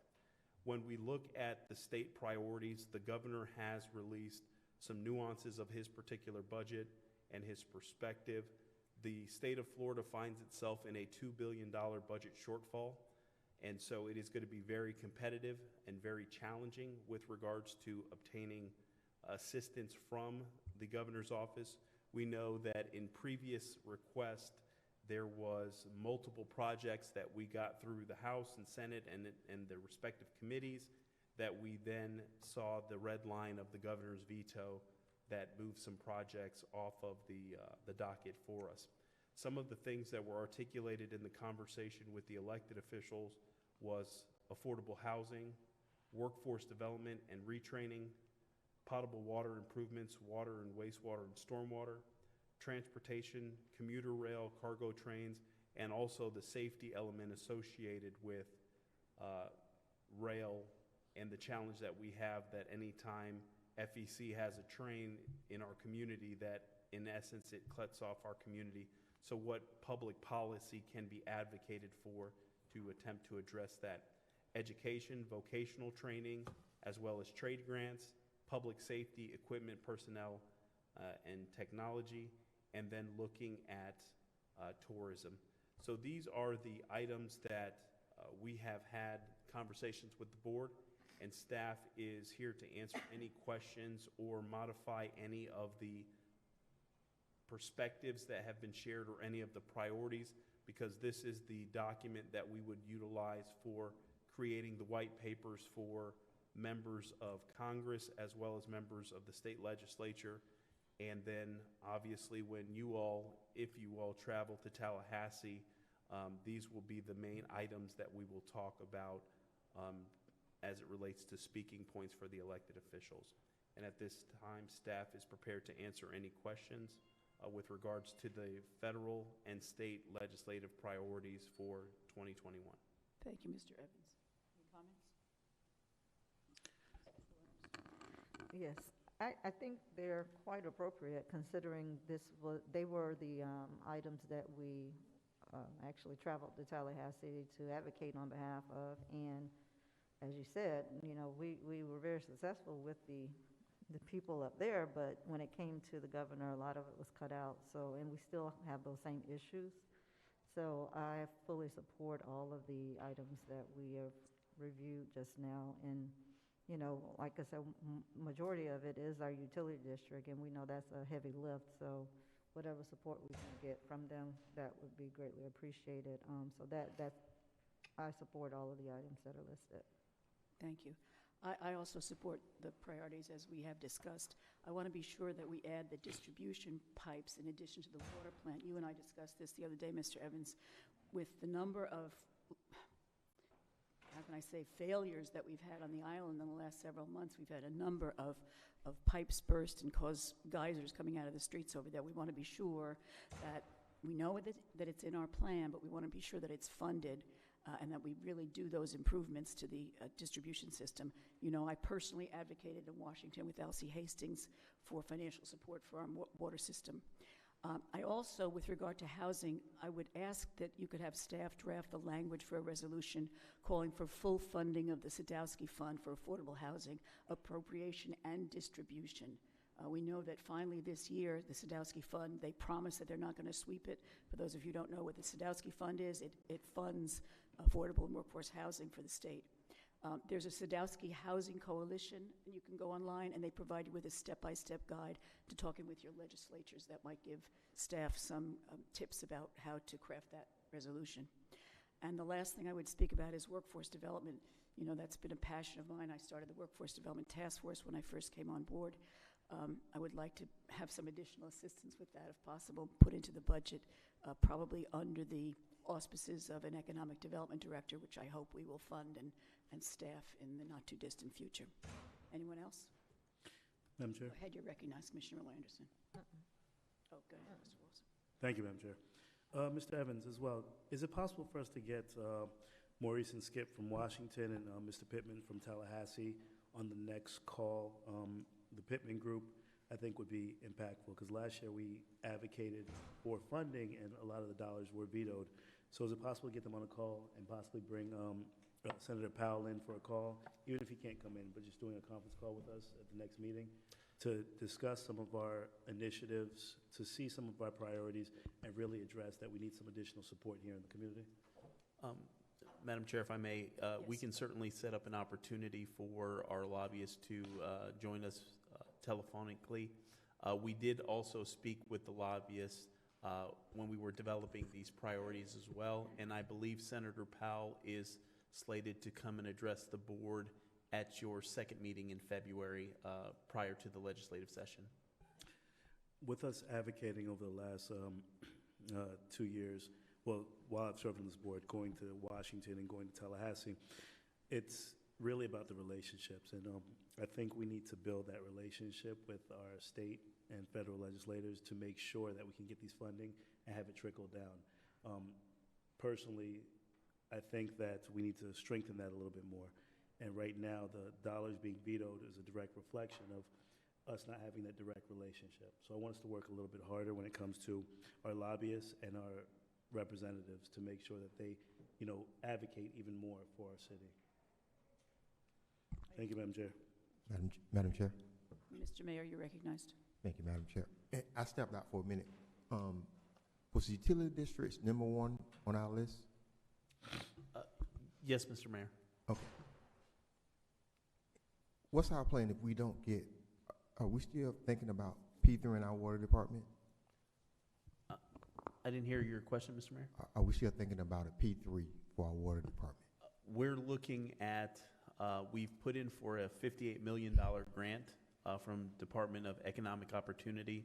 We've had the internal conversations about an intent to negotiate similar to how we're doing for our fire station. So that may be a mechanism that if we're not successful in obtaining grant monies to move forward with the water treatment plant in a lot quicker way than the traditional borrowing process or some of the loans or grants through the federal government. Okay, so that is an option that we Yes, want to be sir. looking at. Okay, thank you. Any other comments or questions? Given that it's 7:29 and 53 seconds, Madam Clerk, if there are no other comments from council on this item, we'll go to public comment. Let me read the statement, sorry.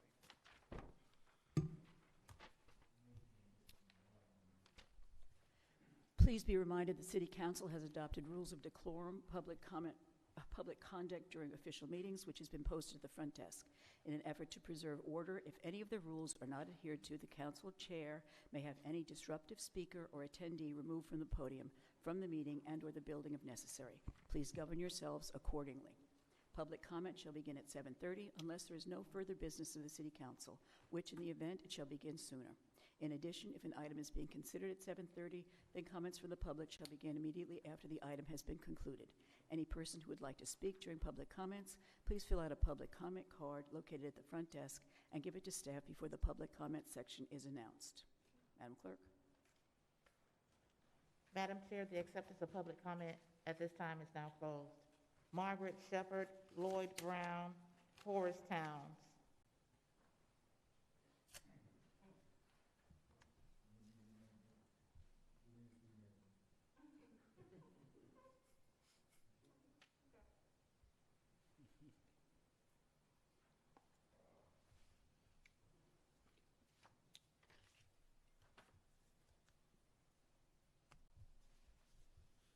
Margaret Shepherd, Riviera Beach.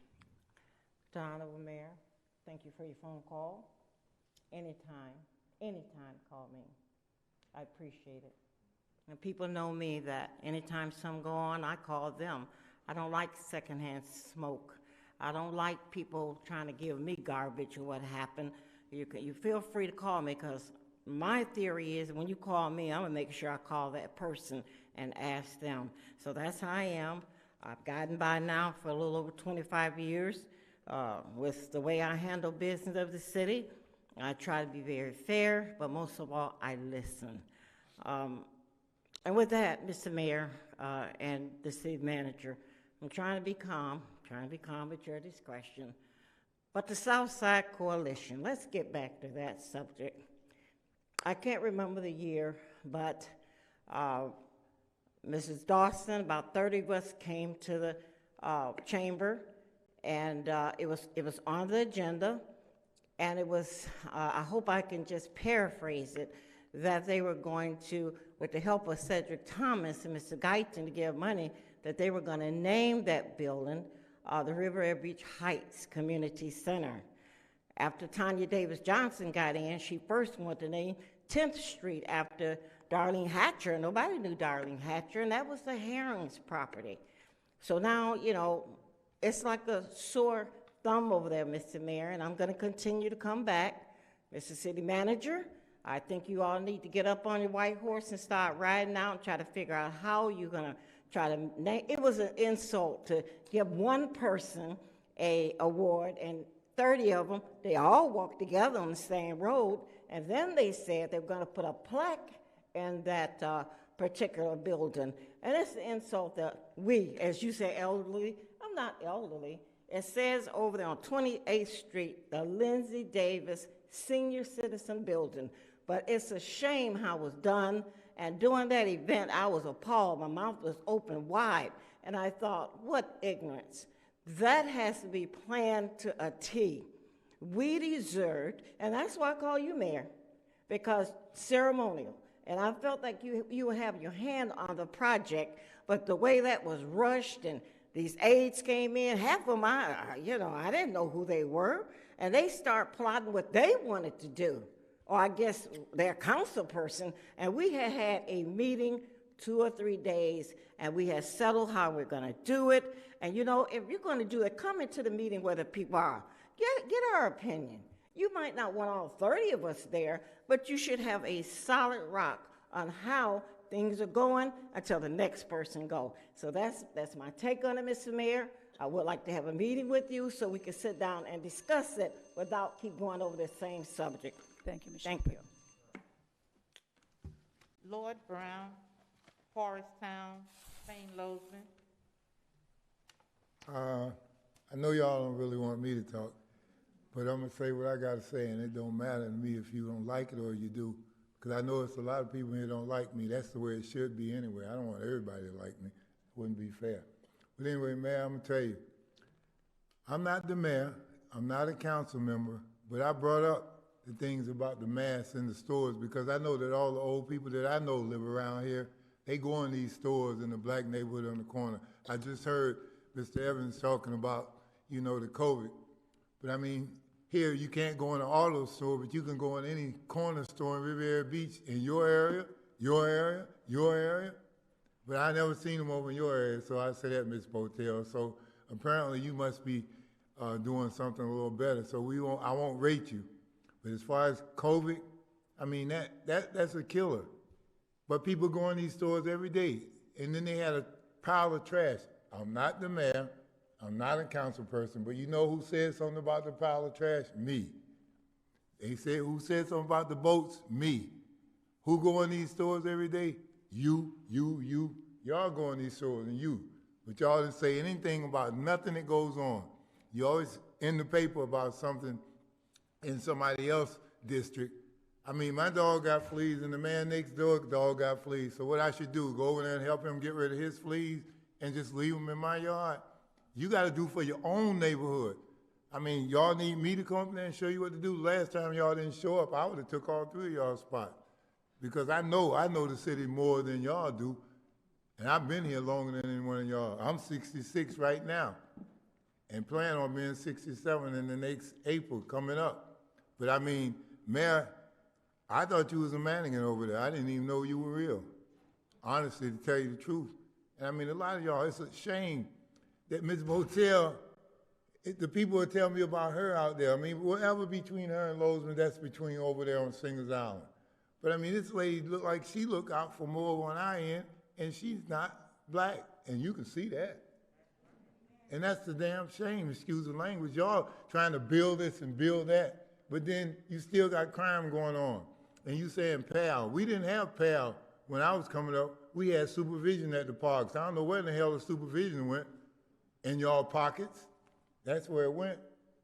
And I mean, talking about park advisory board. I never had nobody get killed at our park when we was there. They getting killed at the park. And then Black Lives Matter. If they matter, how in the hell you let them stores on the corner sell paraphernalia, crack pipes, the people hang around there all day long, no mask. But if you go to the auto store, you got to have a mask on. How many old people you know work on their own cars? But how many you know go to these stores? Y'all need to, stop trying to get into other districts unless you get your own. Like I say, get the fleas out of your yard before you get them out of other man. Thank you. Morristown, St. Lozman, Earl Pleasant.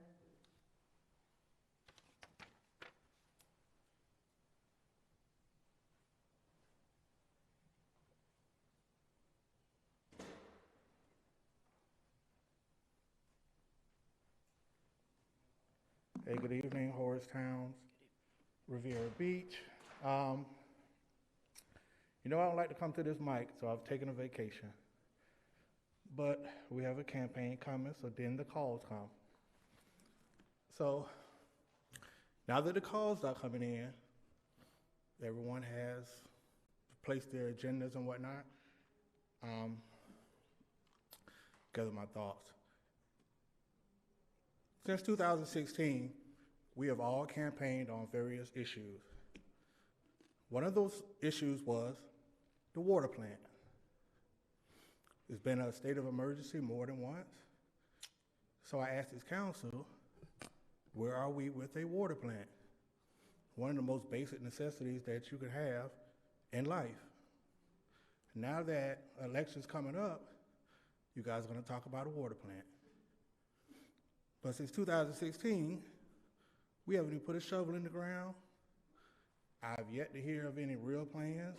We've had boards, we've had meetings, we've had state of emergency, no water plant. If you stay west of 95, the issue is probably worse for those people. You stay east, not so much. In the next couple of weeks, I'll be back, I'll be at the mic, and I really want to highlight some issues because this council has the opportunity to achieve some things. We have not done that. I look at the CRA meetings. We have pushed this CRA project for 2-3 years. It should have been thrown out. I don't know who knows who, but when you're spending our money, I want the best project possible. Every meeting I'm seeing it extended. why don't we just go back out, and those people are the best, they'll end up right back up front. But the project's been pushed down the road over and over. So I think everyone in this city has some respect for me. I've had some people, couple, I won't call any names, because I hate when I'm at home and I see certain people get at this mic and act a dang fool. But politically, we're the only city that, when we have these meetings, we can agree to disagree, but it shouldn't be this personal. I have an issue with the water department. I have an issue with the CRA project. I have an issue with our community policing. There are a lot of things that you guys have said you're going to do, and we've done nothing. I know COVID may have taken a little factor, but nothing. And for this to be a predominantly African-American council, and this is not personal to the people, I've actually seen that what was once bad ain't that bad. Thank you. So I'll be back to this mic soon with others. Thank you. Fane Lozman, Earl Pleasant, Mr. Willie Millsap. Fane Lozman, Singer Island. Botel placed a couple campaign signs on my private property. They were placed by a guy by the name of Lynch. I removed the 2 signs and disposed of them. He's placing other signs on the city's easement. The 8-18 of the city code says you cannot put litter in public places. Your signs are litter, and if they're going to be in front of my property on the easement, they will be disposed of. So the state attorney, the complaint you file, not a big deal. By the way, Lynch really is not such a bad guy, because he uncovered that Karen Gleason, Mr. Sherman, this is directed towards you, sir. Karen Gleason, who lives at 1211 Pine Point Road, has been engaging in homestead fraud for the last 8 years. She rents out her property 10 or 11 months out of the year and has defrauded the city of the income coming off those property taxes. When you have a homestead exemption, you can only rent out your property 60 days every 2 years. So she rents it out over 10 months a year. You can go to her website, vacationrentalsingerisland.com, and you can see you can rent it for $500 or $600 a night. So that $100,000 that she's defrauded the city, Mr. Sherman should claw that back. When Lynch made me aware of that, I filed a complaint with the property appraiser's office. Keep your signs off my property. Keep them off the easement or they will be disposed of. And by the way, we don't want to have your signs littering A1As, so I did contact the Department of Transportation. They made 2 sweeps, Blue Heron Boulevard, US 1, and North Ocean Drive A1A. You're not allowed to have signs in the right-of-way. Go look it up, lady, and that's why your signs have been removed from there, and they will continue to be removed from there. You're a disgrace, what you've done the last 3 years. Glenn Spiritus is a jerk, too. He doesn't want any development in the marina. Excuse me, in the lagoon where my floating home is. But he's not a racist pig like Botel is. She targeted the chief building official, Lady March Goldwire, illegally got her fired. She needs to be replaced. I don't think Glenn Spiritus, I think he's a jerk, but at least he's not a racist. We got to get Botel out of office. The city has a big trial coming up where Lady March Goldwire may win millions of dollars based on the action of Botel. She needs to go. As far as what goes on in the lagoon, I'm going to fill in my property. Later this year, I'm going to start filling it in because I have the vested right to fill it in. So whether it's Botel or Spiritus, they're both going to try, but Botel is a racist. She needs to go. She's a disgrace to this community. The things that she said, I didn't know about Lanier getting fired for cocaine. You know who told me? Botel told me. Botel told me Lanier shouldn't be an elected official. Botel said Lynn Hubbard was mentally retarded. Botel said the other council were dumber than a box of rocks. Get rid of Botel, and let's get this city moving forward again. Thank you so much, Mr. Lozman. Earl Pleasant, Mr. Willie Millsap, L. Brown. Spray that real good now.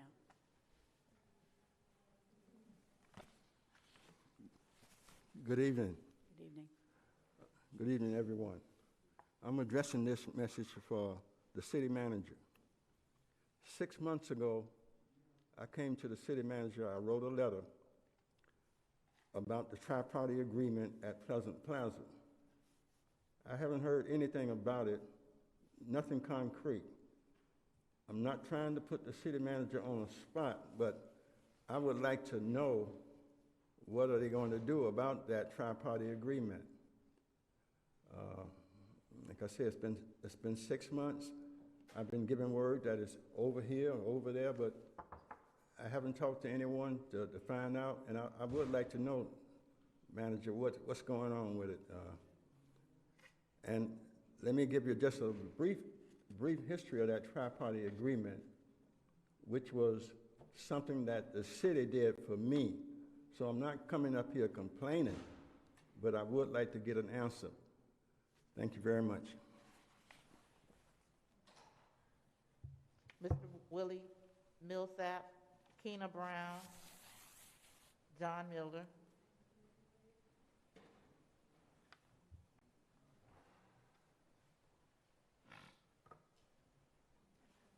Good evening.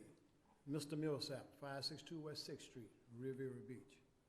I'm quite sure that y'all heard of that address, but if you get my mail, you'll say it says West 6th Street, West Palm Beach.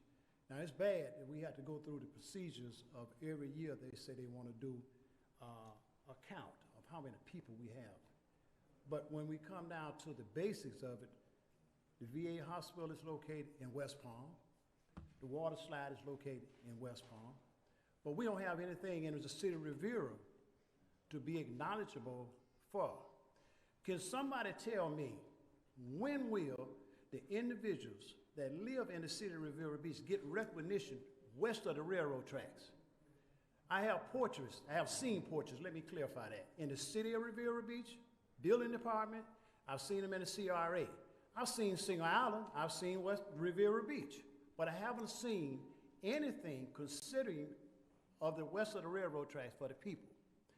We have individuals that catch public transportations daily, but you know what they have to do? Stand next to the railroad tracks. We don't have a bus bench on the west side of the tracks for our individuals that catch public transportation. That's bad. And we got council people here that could tell you about, we having a meeting this weekend to pick up trash in the community. Well, what are we paying individuals for working here if we got to go pick up trash on a Saturday to meet there? Okay? I asked my mayor a few months ago, shall I say, about considering talking to the city, to the railroad, pertaining blowing the horn coming through the city of Riviera Beach. Oh, I don't know if we can do that. But I worked for the railroad till I retired, and I know it can be done because they don't blow the horn in the city of West Palm, so why is it that we have to have so much noise coming through the city of Riviera? Can y'all tell me why I have to visit Lake Park or go down to West Palm or the next adjoining city to shop, to sit down and have dinner? We don't have anything to offer our citizens in the city of Riviera Beach, period. And it's a continuation of going that. And you council people, or persons, shall I say, excuse my language, but what are y'all doing? Everybody on Single Island, everybody east of US 1, and up and down through there, they got stores, they have this, they have that. Y'all haven't had dinner with me nowadays. What is it, because I cannot afford you? What is it? Invite me over to some of the places that you go to, other than the city of Riviera Beach. Y'all are here every day. Get something done for us. We need it west of the railroad track. Put my picture up somewhere where I live at, in one portion of this city. Y'all don't have nothing pertaining to nothing going on west of the railroad tracks. Think about it. Thank y'all. Thank you. Keena Brown, John Miller, Terry Ferguson.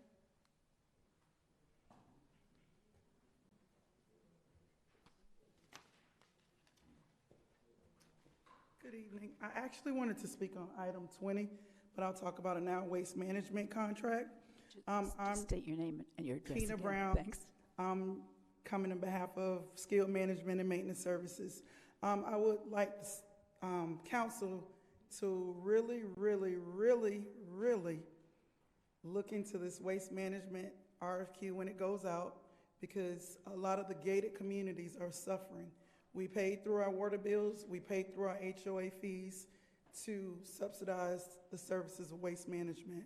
Unfortunately, the gated communities a lot of them have to use dumpsters, so we get charged extra fees. We have to pay extra fees when the trash is overflowing. We have to staff additional staff to take care of the overage. I know the mayor has been out to the site Mr. Lawson has been out there to the site. Mr. Evans, Mr. Sermons, we've all collectively been trying to come up with scenarios to rectify it. But I would really like someone to pay really good attention to the fact that if we're paying through our water bill, you're paying through your HOA fees.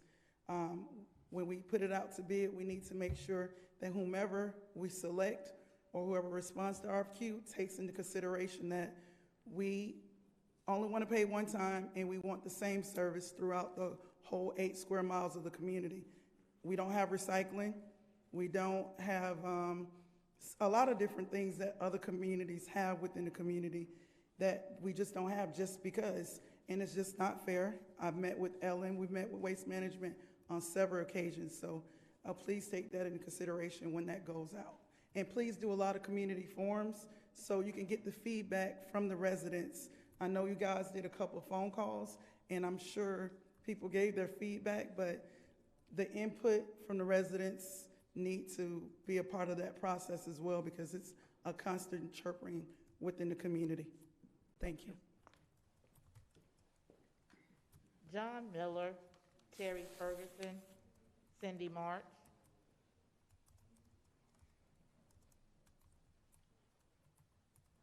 John Miller, 1290 Manor Drive. I want to talk about PAL, because it's a great program. I never played in PAL. I never was involved with PAL. But before I talk about PAL, you're not a jerk, Mr. Sprides, all right? And she is not a racist. And if you win, you'll be up there taking that. And it's wrong. Every meeting I come in here, how many times have I got up and said, this has got to stop? And I've asked you to come up with a plan to do this. Because you're going to be next, Mr. Lawson. Maybe you'll be next, the lawyer. Right down the line. Every meeting you got to put up with the same thing? I mean, we got a 73-year-old lady here who's a widow, who's out here doing so much for this city and more than anybody ever did for Singer Island on this side of the bridge. And you all know it. And we get some guy that comes in here every meeting and does this. Now I'm going to shut up and I'm going to talk about PAL.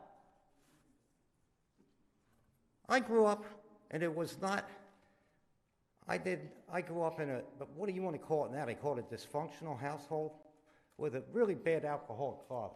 I had a mother with an 8th grade education. She had me late. Grew up with nothing. We were always going to get thrown out of our house because my father was a drunk, unfortunately. He was an alcoholic. We had phones, the electric shut off, the whole 9 yards. Let me tell you something. Schoolwork. I got C's, that's all I did, because I didn't have anybody to help me. But I can tell you this much, I got through life with that mother who taught me respect. She taught me respect for everyone. And she taught me to respect everybody, and then the next thing was sports. PAL is part sports, but part human compassion from coaches. Coaches got me through my life. They told me, because I thought I was going to be a drunk, like my father, and I thought I was going to be a failure. I ran through life. I couldn't fail. I was very fortunate to get into the building trades right out of high school. And I didn't have a father to show me anything. He wasn't around. But I worked harder than the next guy. And I couldn't fail. And I'm telling you right now, this is what this program's about. This program is about these police officers showing compassion, showing care, right?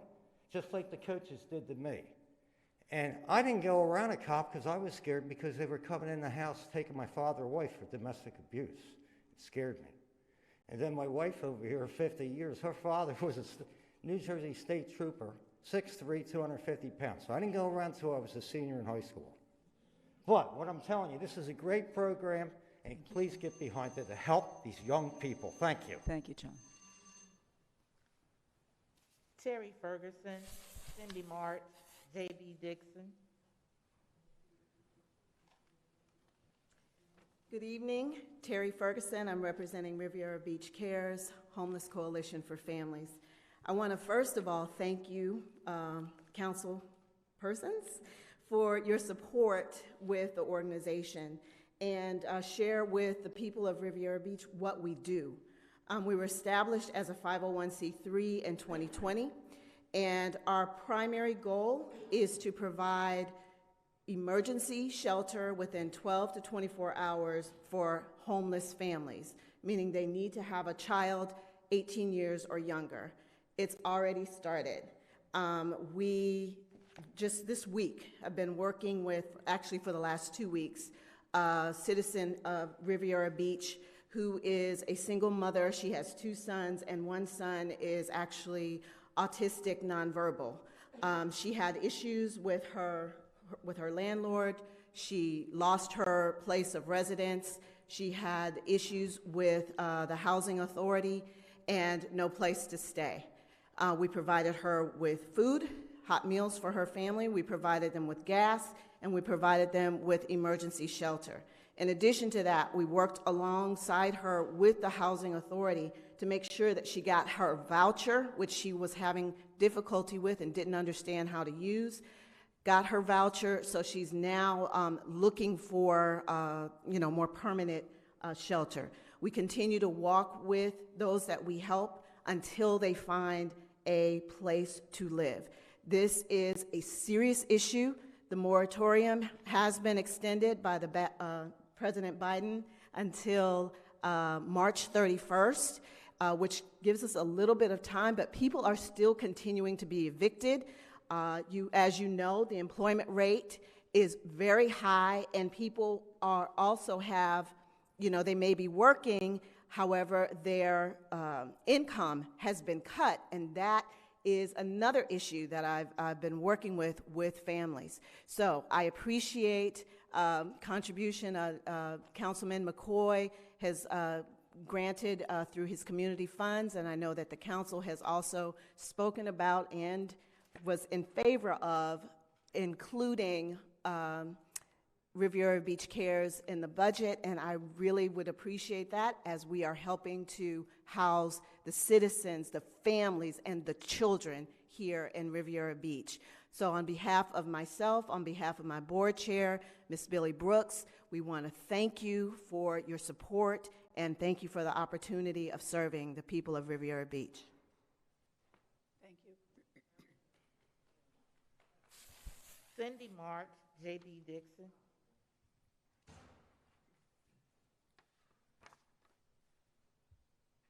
Good evening, Council. I'm Cindy March, Riviera Beach. You all saying something about the water. Because, Shama, I think you in the area of 201 West 25th Street.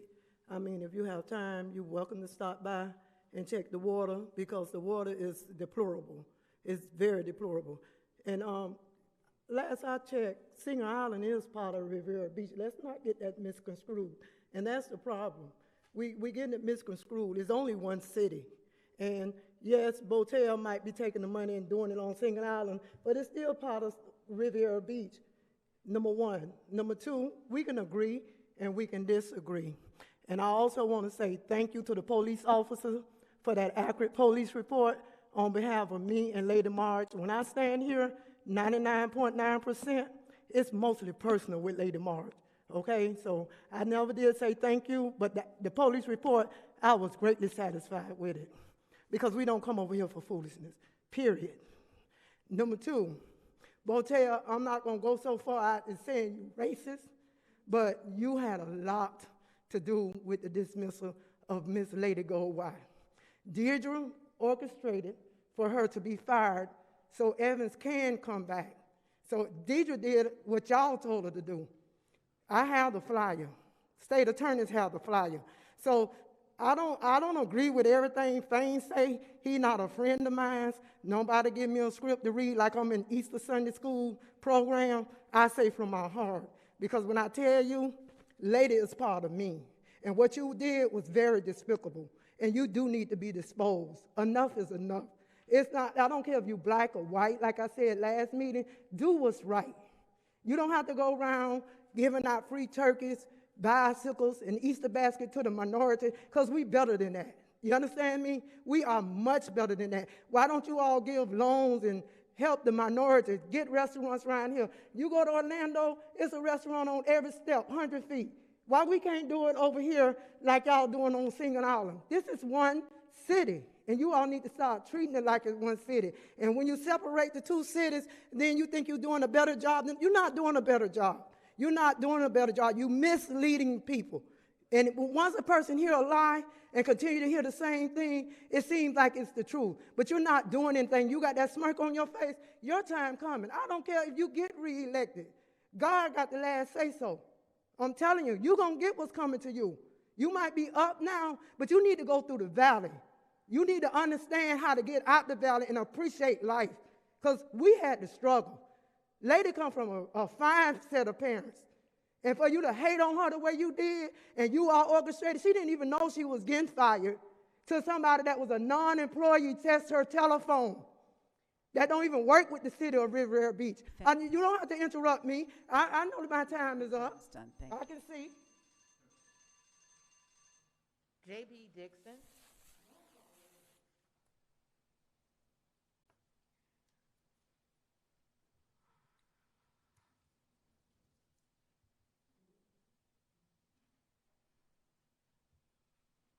Well, you know, there's an old saying that you're known by the company you keep. And after hearing some of the speakers tonight, I think that you'd better be a saying that you're known by the enemies you make, including the last speaker and Mr. Lozman and the rest of the people who get up here and berate Julie Botel. I think when you look at Julie Botel's enemies, you should tell her she should be very proud of the fact that people like that are against her. Because who are those people? You know, they're people who get up here and lie, like Lozman just did about Karen Gleason having, Karen Gleason, who I happen to know because they told her about that Lozman had said that she had engaged in fraud. Karen Gleason pays taxes. She has tax receipts to show it. It is Lozman who commits fraud on whether or not his property is homesteaded. According to law, you have to have a home on the property on January 1st. There were photographs taken and videos dated on January 1st. He had no home, if you can even call, a shack a home. It wasn't there. He couldn't get it in because he had tried to jet, what's called jetting pilings, to bring it in, and he failed to. However, the jetting just killed a young manatee, which is now washed up several feet from his shores. A teenage manatee with no marks of having been hit by boats. And we called environmentalists who said, yes, jetting is the most dangerous thing you can do for wildlife because it brings up all kinds of chemicals and toxins. They eat the grass that it sits on, they die. And this is the second one that has died. So I think you should be proud, Julie Botel, that Fane Lozman is an enemy of yours. I think you should be proud that Cindy March is an enemy of yours. I think you should be proud that three probably former council people who were voted out of their seats are your enemy. I think you should be proud of that.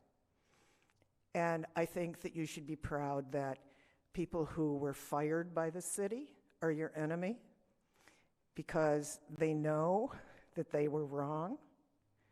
I think you should be proud that two other people who were allowed to retire instead of being fired are your enemy, and they have run for office and failed. I think you should be proud that a number of people who ran in the last election. Thank you. Madam Chair. You should be known by the enemies you make. Thank you. That concludes public comment. Mr. Evans, did you want to address any of those comments? Particularly, I'm concerned that people think that the water plant, that we haven't taken any action on the water plant or the marina project, so you might want to address those. Yes, Madam Chair. A couple of things with regards to the event associated with the Southside Coalition. The event that was conducted. There is going to be a more formal event that will be planned once the permanent placards are provided, and we will make sure that folks are recognized for their contribution to the city of Riviera Beach, and that will be handled working with the elected officials to get that squared away. With respect to the water plant, the city of Riviera Beach is actually moving forward quite aggressively with regards to our water plant, to the point where we're going to have a couple of meetings with the community to explain to them the proposed rate increase that we can anticipate having that discussion here in March, as well as the investments that have occurred associated with the water plant. As previously stated, the board did invest substantial capital into the water plant to the tune of about $11 million in the last year. So much so that the major clarifier that the city of Riviera Beach had was down for approximately 7 years. And one of the first actions that this board took was to authorize an emergency purchase or emergency contract to get that clarifier up and operational to be able to provide a better water product to our residents.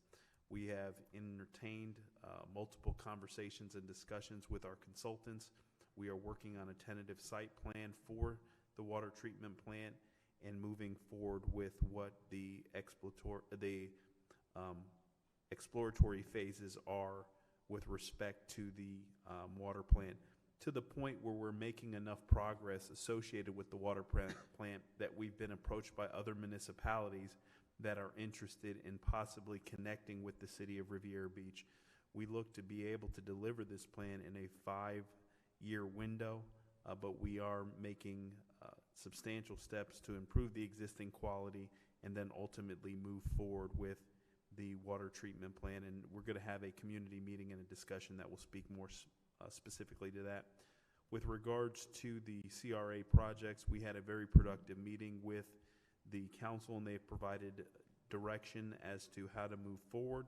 On February 4th, the solicitation for professional services as it relates to consultants to assist us through the P3 project will be on board. They will look at the financial capabilities of the firm and then assist the city as we look to negotiate, or the CRA looks to negotiate nuances of the agreement. But we did have a productive conversation and looking forward to moving into subsequent phases of that particular initiative.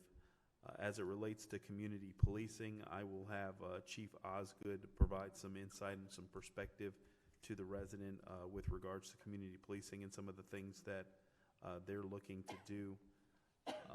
The other item about Mr. Pleasant, if I can have the Assistant City Manager, Ms. Deirdre Jacobs, who's been working on that project. There has been a lot of conversations and discussions with county staff with regards to this particular issue, and Ms. Jacobs has spearheaded that. And before I allow for Ms. Jacobs just to hit the other two items, with respect to any facilities or improvements on the west side of the tracks, the board authorized approximately well over about $4 million for the improvements for the new library and YEP Center at 2129 North Congress Avenue, which the renovations are currently taking place, as well as we acquired the former Walgreens property on the corner of Congress and Blue Heron. That will be the home for our fire station, Station 88, and we look to bring that particular facility out of the ground within the next year. So those are sizable investments. When it's all said and done between those two facilities, you would roughly have invested close to about $17 to $18 million just on that particular corner in the community. So there is some sizable investments and newer facilities that will be present on the west side of our community. Ms. Jacobs, if you can speak to the comments that Mr. Pleasant made. Sure. Thank you, Mr. Evans. For the record, my name is Deirdre Jacobs. I'm the Assistant City Manager here with the City of Riviera Beach. And Mr. Pleasant, I sincerely want to apologize to you for the length of time that it has taken to coordinate your project. Mr. Evans did not hold it up. As soon as he gave it to me, I called the county to make arrangements. Well, I first did an investigation to figure out what the project was about. I called the county to make arrangements to get direction from them because they also have a lien on the property. I immediately passed it on to our law department. Our law department, in speaking with them last week, they came up with a certain position. It wasn't a position that I necessarily agreed with, so I said I would take it upon myself and bring it to the council for them to make the ultimate decision about how we move forward with your mortgage. So it'll be to the council within the next couple of meetings at the most. Thank you. Thank you. Anything else, Mr. Evans? No, that's it, Madam Thank Chair. you.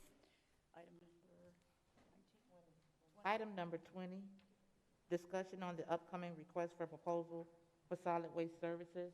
Madam Chair, members of the board, we do have public comment on this item. The acceptance of public comment on this item is now closed. Mr. Evans. Madam Chair and members of the board, if I can have our Public Works Director, Mr. Terrence Bailey, and our Procurement Director, Ms. Althea Pinsel, join me up here for this particular presentation. So the intent behind this item is that the City of Riviera Beach is going to move forward with the solicitation associated with our solid waste services. And it's important to note that this contract most likely will be the largest contract that the city will let in a very, very long time, and it contemplates the services that are being provided. We have had the opportunity to host a couple of community meetings in a digital platform, but also interested in probably having some additional conversations with members of the community. I've asked for Mr. Bailey to provide a synopsis with regards to the services that are currently being provided, and then Ms. Pimsel to speak on the solicitation, and then I will share some additional information at the conclusion of the presentation. Director Bailey? Thank you very much, Mr. Evans. As indicated, I'll provide you just a little bit of context and history on this waste management contract. As I'm sure you know, the waste management contract is currently housed inside of Public Works. We have one full-time position as a contracts administrator to go around and basically be the liaison between the waste management provider and the citizens. In 1995, waste was privatized here in the city of Riviera Beach. Prior to that, waste was a department in and of itself, and all waste was taken care of and addressed by employees. To the best of our ability, it appears that Waste Management has had this contract since 1995. The current contract that we're in was approved on March 1st, 2011. There was a renewal in 2016, and it expires on September 31st, 2021, which is what brings us here today as we need to go back out for a new solicitation. The current waste services occur Monday through Saturday, year-round, except for 3 days: Thanksgiving, Christmas, and New Year's. Waste Management currently has 3 garbage routes: the Monday-Thursday route, the Tuesday-Friday route, and the Wednesday-Saturday route for residential garbage. Recycling and yard waste have 5 routes, Monday through Friday, each in a different zone of the city. The current staffing model for Waste Management is that there are 4 trucks and 5 drivers for residential garbage, 2 trucks and 3 drivers for residential recycling, 5 trucks and 5 drivers for vegetation, 4 drivers for the commercial route, and 3 drivers for roll-off service. As you know, this is an exclusive contract or franchise agreement. No one is allowed to provide any of these services within the municipal boundaries of Riviera Beach as based on this agreement. This does make us partners in this effort. All construction projects, when they have construction debris, are required to use a roll-off from Waste Management. The only element that is non-franchised is by state statute, and that is purely recycling elements. And according to Florida statutes, that has to be kept as an open market. Waste Management currently serves over 17,500 residential accounts, 680 commercial accounts, 112 commercial multifamily accounts, and collects over 12,967 tons of garbage annually from the city of Riviera Beach. So that just gives you a little bit of context, scope, and scale of the effort that it takes to keep this community clean, as well as Waste Management participates in multiple community cleanups and provides resources locally throughout the community every year. And with that, I'll turn it back over to you, Mr. Evans. Thank you, Director Bailey. Ms. Pimsel will speak about the procurement process and what staff intends to accomplish with the solicitation. Good evening, Mayor, Chair, Council, Administration. The city has been working with the User Department, Public Works, and other process partners to go through and draft a solicitation that will be thoroughly and to look at what was happening in the past. We did poll, as Mr. Evans said, the community, and we will continue to do that to get input on the solicitation itself.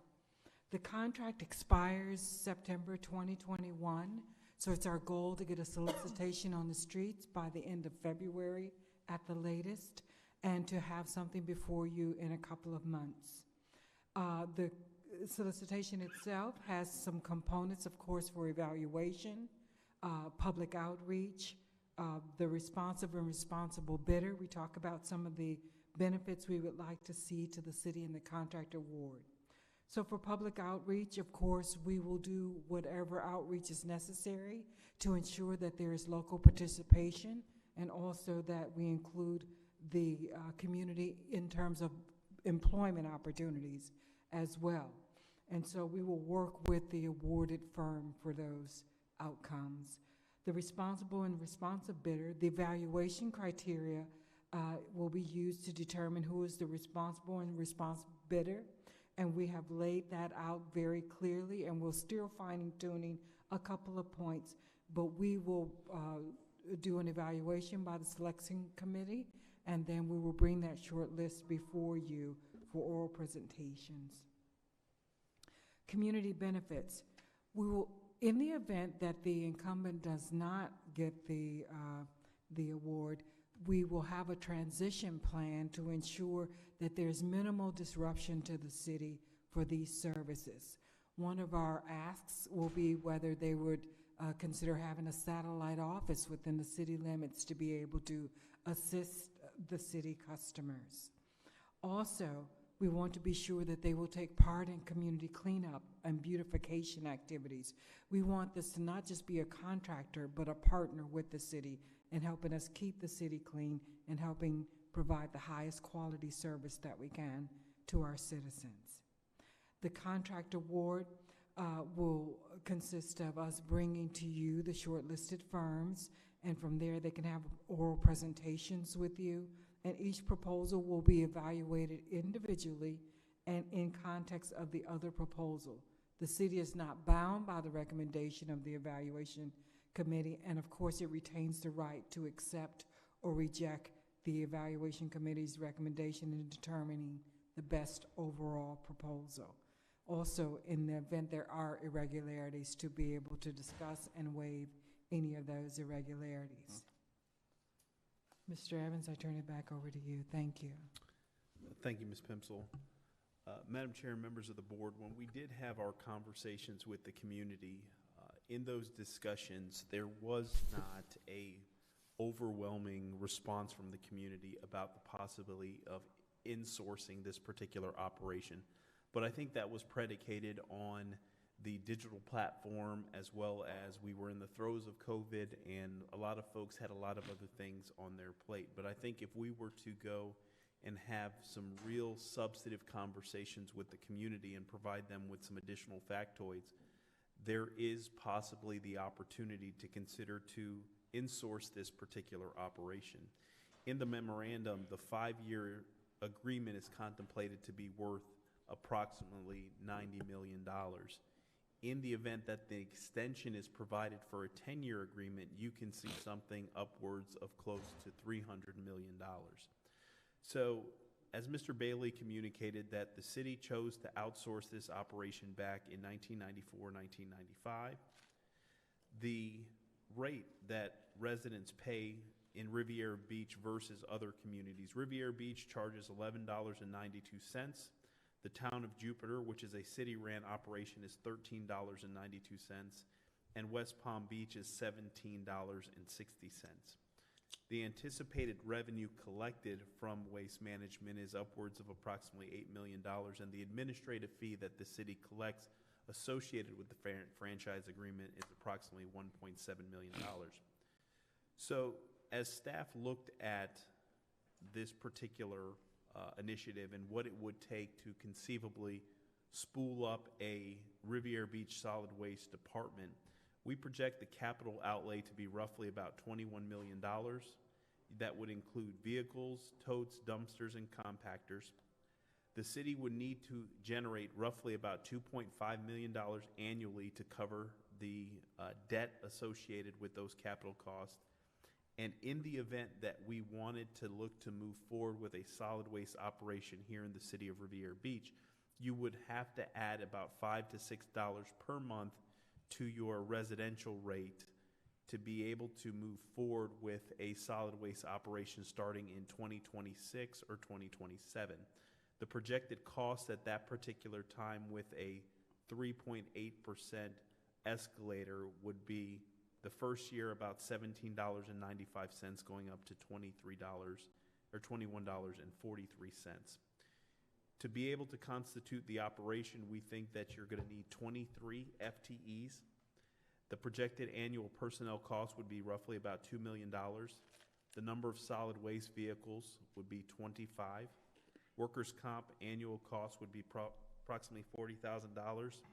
The cost for solid waste totes, $6 million. The cost for operating facilities and equipment, $15.6 million. And the projected tipping fee would be $525,000. That's the fee associated with the cost for disposing the waste. Currently, if you look at that, waste management would roughly be about 8% cheaper than the city of Riviera Beach. In the event that we were to consider getting into the business, we can anticipate on year one, when we're able to move forward in that particular operation, to generate minus expenditures roughly about $2.3 million in revenue. We believe that this is an opportunity to really have that conversation with the board. Level of service, is this something that the board wants to consider to bring back into a city department? It would function as an enterprise fund, so it would be a self-sustaining operation. In addition to, it is not uncommon that the ratepayers that pay for the solid waste services through an administrative fee or a contra charge that's transferred to the actual general fund, that it is an opportunity to look at another mechanism that can conceivably reduce the overall millage rate. But again, it's a lot of time, energy, and effort. Staff does not think that in this particular time that we can be able to start up an operation, but if the administrative fee is collected and increased and set aside, that conceivably at the end of the 5-year agreement, we would be able to move forward with a Riviera Beach solid waste department. So that is something that is germane to the conversation. Staff wanted to provide the board with all the information to be able to think about. Now, the solicitation that you'll see go out will be going out for a 5-year period with an option for an additional 5 years. But there's nothing that precludes us in conversations and negotiations that says, hey, we may want to come back and entertain the possibility of reconstituting the operations when we get more into the details and get more granular with the budget. But we did want to share the same type of information that was provided to the residents that were on the calls that we had concerning the solid waste authority. So at this, or solid waste operation. So at this time, staff is prepared to answer any questions or to seek any direction the board can provide us with respect to the solicitation that we would like to release concerning solid waste operations. Thank you. Comments? Yes, Madam Chair. You recognize Mr. Lawson. Thank you. Question for Mr. Evans. Do we have a mailer that we can go out to the residents just to kind of get an actual appetite of bringing garbage in-house?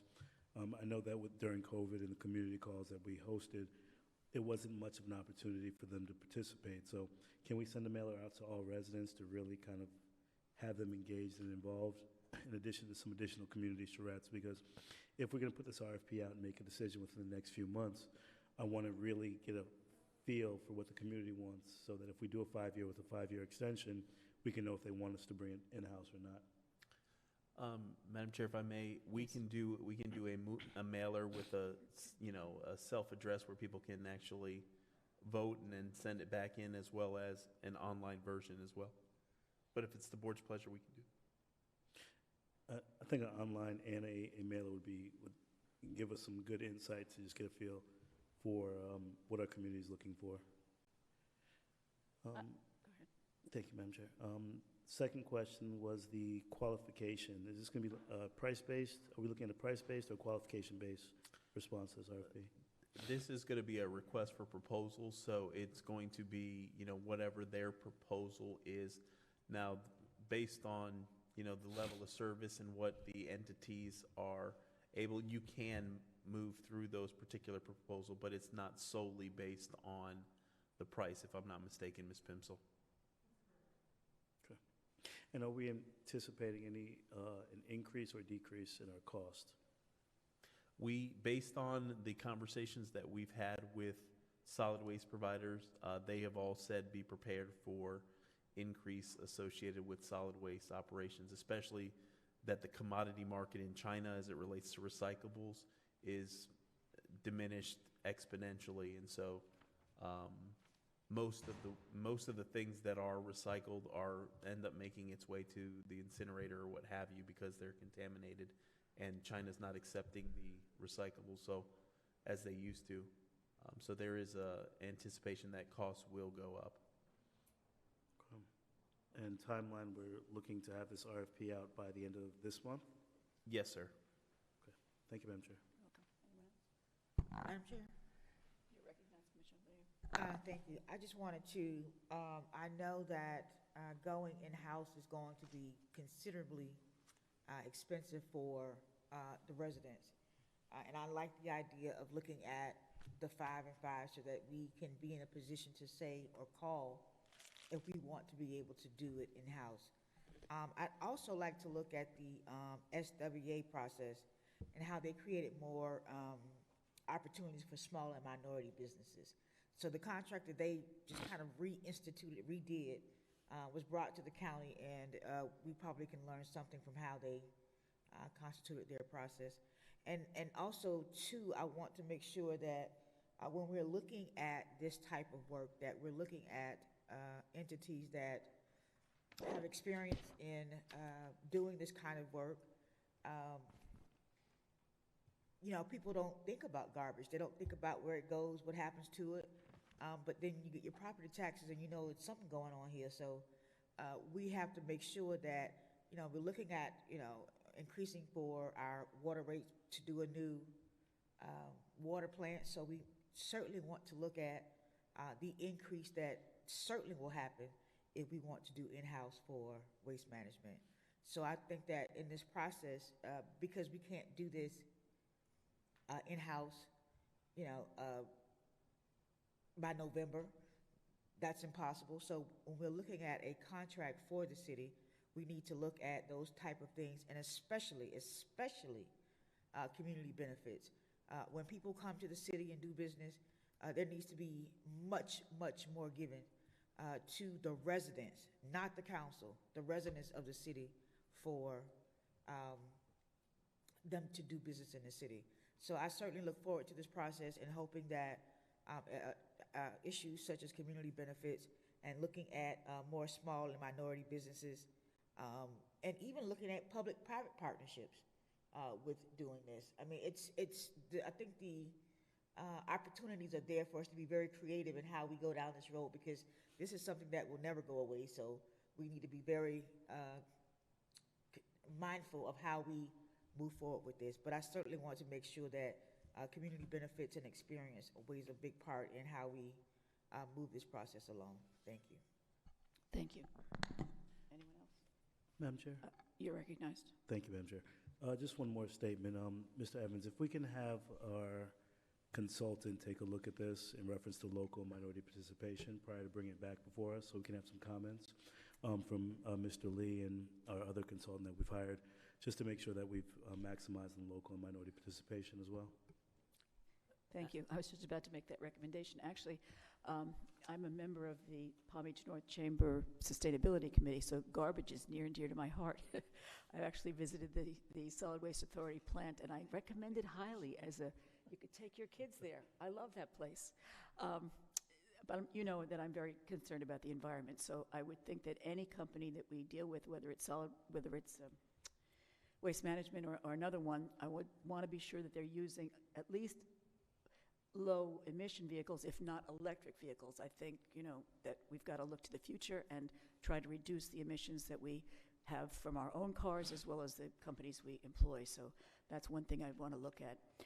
I'd also want to be sure that they're continuing to use Riviera Beach staff. I think that they are already, but I would like to know what percentage of staff and if they have a commitment to diversity. Again, as Commissioner Lanier mentioned, does the company have experience in this business? I would want to be sure that they address the issues raised by Keena Brown I did not know that they didn't have recycling over at, where is she? Thousand Oaks, thank you. So I'd want to be sure that they address those. And these community benefits have always been a problem for us. I think my colleagues would agree, although it's wonderful to have benefits for the community, the way we disperse them can often be problematic. Leave it at that. I think you're aware of the issues. So when we have these negotiations with whomever we choose, I would like to be very clear about how those community benefits are dispersed. And in my opinion, they shouldn't go through council members at all. There should be maybe a committee that decides how they're dispersed, or in the negotiations process on this contract, there should be something very, very clearly delineated as to how they are dispensed, so they don't come on us to make those decisions. It's just not a good thing. It's not a good look as far as I'm concerned. I don't think I have anything else. Thank you. Madam Chair, with regards to community benefits and how staff has looked at this, we looked at community benefits as something that, are you going to have a satellite office in Riviera Beach? Are you going to hire Riviera Beach employees? Right. Are you going to support community beautification efforts and adopt a median or a roadway or what have you? Right. If the board wants a program that looks to help some of the nonprofits, it's staff's recommendation that we create a fund that's a city fund that has a grant process that you all can review grant applications, or a committee or what have you, and it goes through a process that you issue grants twice a year, and that's it. That's it. Right. So if the board's desire to do that, we've already had the discussions about setting aside the same amount of monies and handling it through a grant process. But the community benefit as it relates to solid waste is something that the community truly benefits as it relates to the ratepayers, whether it's a reduction in their rate, whether it's some rebates or what have you. But some of those are some of the elements that we've talked about at the staff level to really get away from that community benefits program that's currently in existence. Madam Chair? We're all in agreement on that. Yes. Absolutely. We're definitely in agreement with that. Mr. Evans, the City of Wellington just brought in their RFP for waste, and one of the things is that they removed that community benefit aspect, got a bare bones cost analysis from each business, and then negotiated with the lowest responsive and most qualified. So I think that we need to look at that approach so that we can not really focus on those community benefits, but incorporate them after we've procured the business or the organization that we want to bring in. So taking a look at Wellington's RFP may be a good approach for us, and allowing for staff to handle those community benefits, so it's not considered what the previous media has dictated as a slush fund. We can really have staff just oversee that. Thank you. Yes, Madam Chair, and we've looked at Wellington and Lake Worth. They've recently done Lake Worth solicitations. Yeah. Thank you, sir. Anything else? Discussion by City Attorney? No Madam Chair, before you proceed, I did indicate that there was a public comment on that item. Oh, I'm sorry. Go ahead, call it. Margaret Shepherd.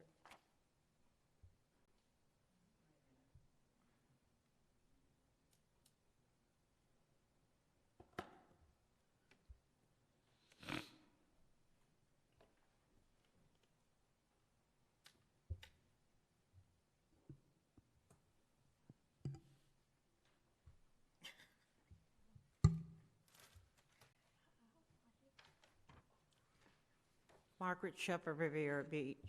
As you all were talking, I was remiss, and I don't think nobody's there that knew. Well, I know the mayor, I know Reverend McCray and Parrish, and Reverend Burrows always talked about bringing this entity back to the city. He just couldn't wonder why it was abolished when it was so many people that needed a job in this city. I did not know that this company was run by Heisinger. When I was talking about, I can't think of the Sunburst, that's who I favored. And Reverend Burris said, I got to tell you something. I'm like, what? He says, it's ran, but Waste Management is a part of Heisinger. And so, okay, makes sense why they have the money to do this operation. But there's so many things I don't think you're really thinking about how you can make it better for the residents. They need jobs. How many people on those trucks work in the city? I see them go by. I sit there a lot of times and look. And one or two I know that live in this city. But I think we need to do a little bit more for our residents. And with that, I thank you. Dr. Botel, thank you for coming to Hilltop. And I am a Botel backer. Thank you. Any more public comment? That concludes Thank you. public comment. Discussion by committee reports from anyone? Yes. You're recognized. We have the Health and Human Services Committee, which is a part of the Youth Empowerment Program of the Fire Department in terms of testing and in terms of vaccines. I just wanted to remind everyone that even though if you're not over the age of 65, that you should be tested at least once a week. If you're going to work, if you are engaging in the public and you're not at home, you need to get tested at least once a week. The City of Riviera Beach has testing every day. On Tuesdays and Thursdays, Jay's Ministry from 10 until 4, you can be tested for free. On Monday, Wednesdays at Wells, you can be tested 8 to 5, and on Fridays from 8 to 12. So there is 5 days a week in the city that you can go and be tested. And I encourage you, if you're out in the public, that you get tested at least once a week. So that was some of the conversation that we had in terms of our Health and Human Services Committee. Thank you. Thank you. Any other committees? Our Tourism Committee continues to meet and is making really good progress. We've had 7 subcommittee meetings, and we're meeting on a monthly basis now with the city manager to provide him with updates. I attended the League of Cities Board of Directors and general membership meetings. I think 1 or 2 of my colleagues were at the general membership meeting. I presented the State of the Island to the annual COSI meeting. I also attended the Palm Beach North Chamber Economic Development Committee meetings, the Palm Beach North Chamber Government Affairs Committee meeting, and I attended the Palm Beach County Intergovernmental Coordination Program. I think I sent my colleagues information on the digital inclusion program that they were discussing, and those are my committee reports. Statements by the mayor and city council. We'll start with the mayor, and please don't forget we need a picture later. Thank you. I forgot. Just a couple things. Mr. Evans, when are we going to bring the West Side Clean Team to the board? We anticipate bringing that at the second meeting in February. We've had the internal discussions and have identified the position, so that will be the second meeting in February. Okay. That's it for me. Thank you, Manager. I'm sorry. Could you repeat that, Mayor? We didn't hear quite what you said. What is it, the West Side what? She wants to know the West Side what? Clean Team. We're developing a clean team like they have for the CRA. Yeah.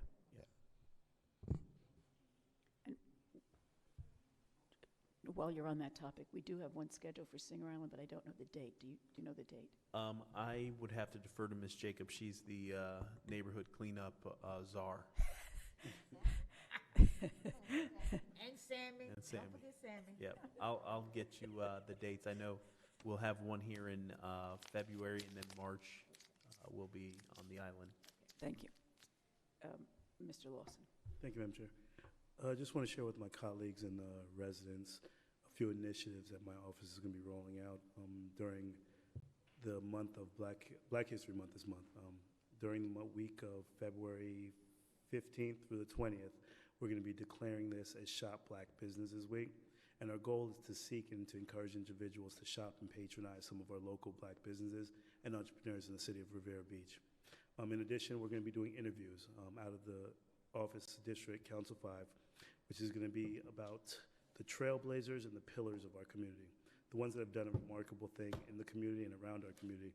And these interviews will be aired on Channel 18 and on all our social media platforms. So these pillars are going to be representing the individuals that have made commitments to our community and also communities around the nation. Next is going to be the second annual job fair that's going to be held on February 25th. It's going to be at 10 a.m. right here in the marina.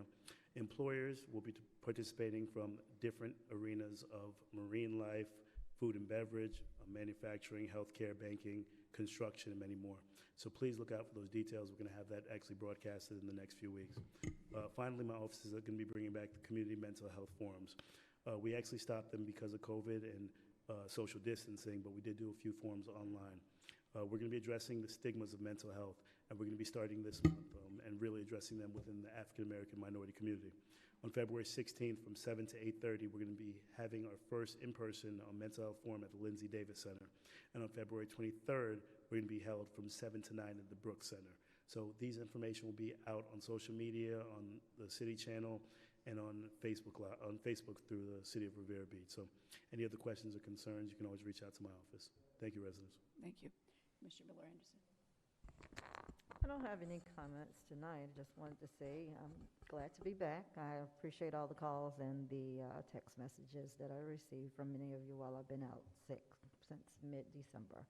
But I am back, and I missed all of the action here in person. As you know, it's not the same on the phone, but it seems like nothing changed, so it's good to be back.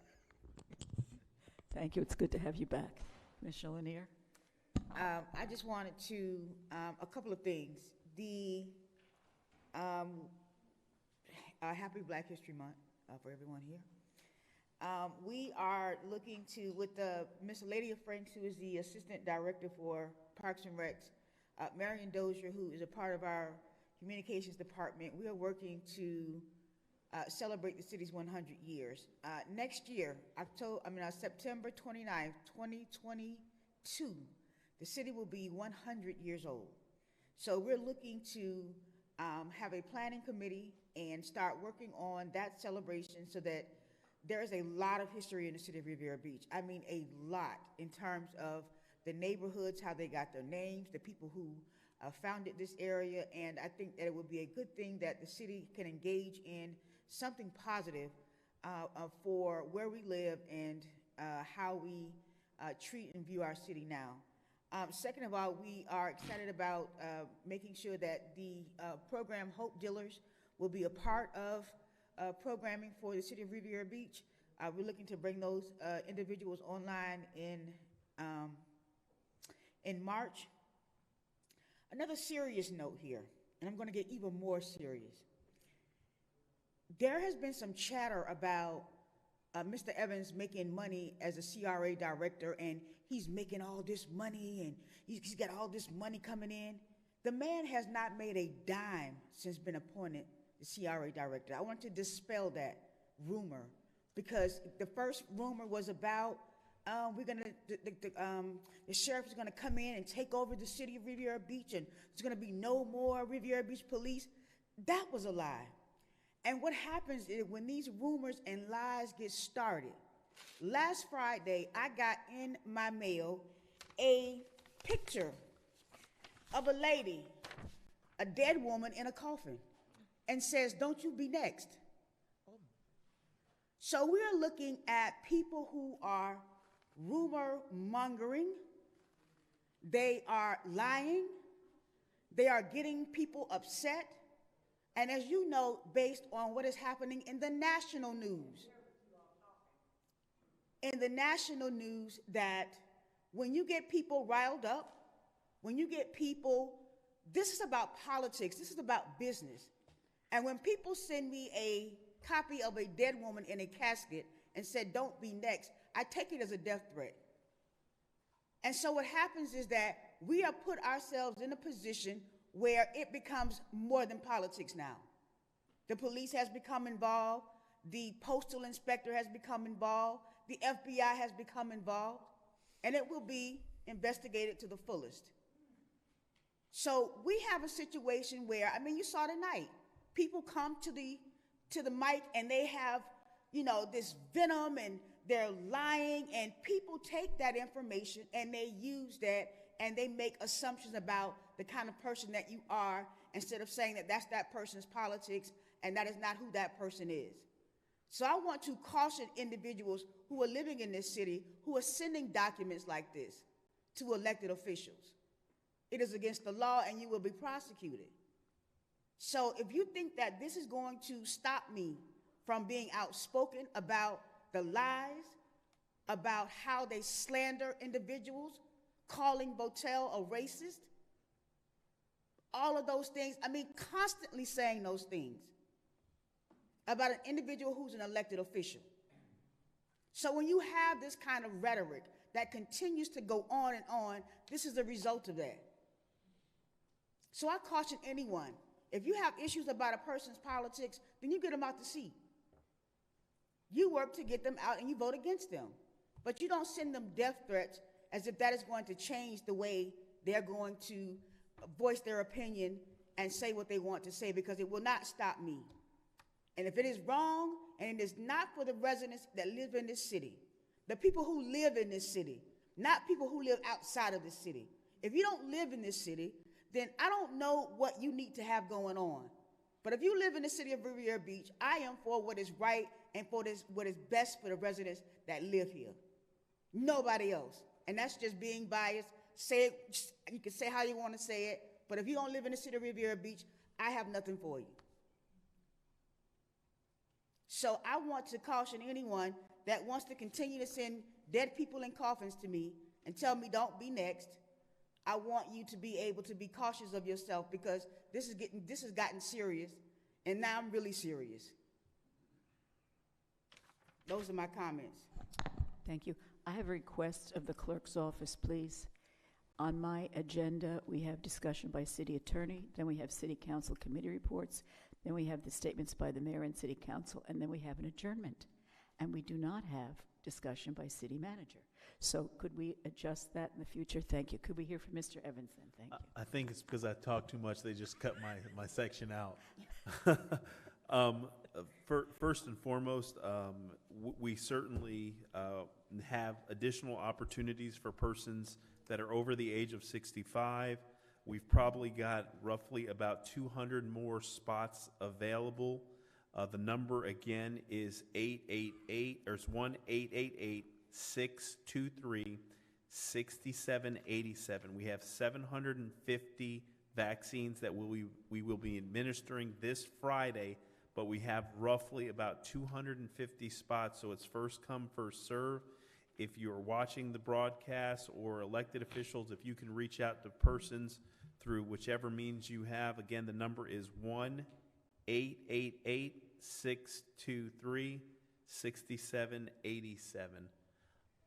With that being said, I would like to introduce a newest member of our team, if he would be so inclined to come to the podium to introduce himself, to tell you a little bit about himself. But our HR director, Mr. Dupree, joined the agency this, Monday, and we were happy to see him come back on Tuesday, because that's when we know we actually got him.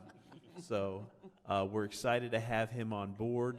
Brings a wealth of experience and knowledge to the agency, and looking forward for some great things from Mr. Dupree. Mr. Dupree? Welcome. Thank you. Good evening to City Council, Mayor, and everyone here. Just a little bit about myself is that I am from New Orleans, and I went over to Washington, D.C., where I spent the last 15 years of my career servicing federal and military intel. Prior to that, I was in the private sector. I am a twin, so if you ever see me and I'm a little heavier, don't say anything, okay? So I'm glad to join the city. I've been doing, like I said, I've been doing HR for over 25 years. Did my undergrad at Xavier University in New Orleans, my master's at Michigan State, and started a doctorate program at GW. That's tough working full-time and going to school full-time. But I'm glad to join the team. If you have any questions, my philosophy is that HR works in a capacity to be of service in an advisory component, but also to provide the skill sets, seek out what the needs are, and identify talented individuals. And sometimes that requires us to exercise different, unique, and innovative approaches in recruiting those top talents. So thank you for welcoming me to the team. I appreciate it. And any questions for me? Welcome. Thank you. Anyone have questions? Yes, Madam Chair. Go Mr. ahead, Free, Rick. welcome to the team. Thank you so much for actually staying this first week and being committed to the city, for taking the opportunity. One of the biggest things that you did mention is the customer service and the service. I want to see us increase that communication with applicants, whether they receive the job or they don't, and stay committed to staying connected with them. I've heard a lot of complaints in the past about us not following up with applicants and letting them know that HR is here and they are committed. We have a job fair on the 25th. I'd love to see you there as well. And I can tell you that although this is my third day, that I am aware that I am going to be meeting with some folks to discuss some of the recruitment process and looking at the full 360 life cycle recruitment process, which for me also includes the exit interview process to get feedback and see where we were short, why are we losing talent, is it a management issue, is it an internal issue, is it a growth issue? And for me, I'm very transparent, and I am very respectful, but very candid in my delivery, and so I provide that feedback and big on accountability. So often, the truth of the matter is that HR is often, and at times could be the scapegoat for a lot of excuses. And so I often challenge supervisors and directors that when they have those challenges, not to defer to HR when something has blown over 6 months. I should know about it when it first happens. And so I always challenge supervisors to first ask themselves, what have you done and how long has this happened? So before I address the issue, I address the supervisor and director. So I believe my intent is to build a collaborative effort to help them address their issues. Thank you. And Madam Chair, just for the record, we are not related, because that's the next rumor that we're related. Right. So I just want to say we're not related. I never met him before. You're not the twin? I'm not the twin. I'm not the twin.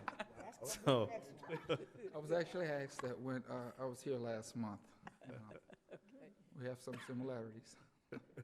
Well, I think I might have already put you to work. Elizabeth McBride is on my tourism subcommittee for staffing, and I think she may have already spoken with you about joining that group, so I look forward to that. And also, as you know, I have a workforce development task force, so Mr. Brown back there will be seeking your assistance in terms of our college courses that we offer to staff. So we welcome you being here, and thank you. Sure, I appreciate it. Then the only thing left, thank you very much, and welcome. Thank you again. I have some comments.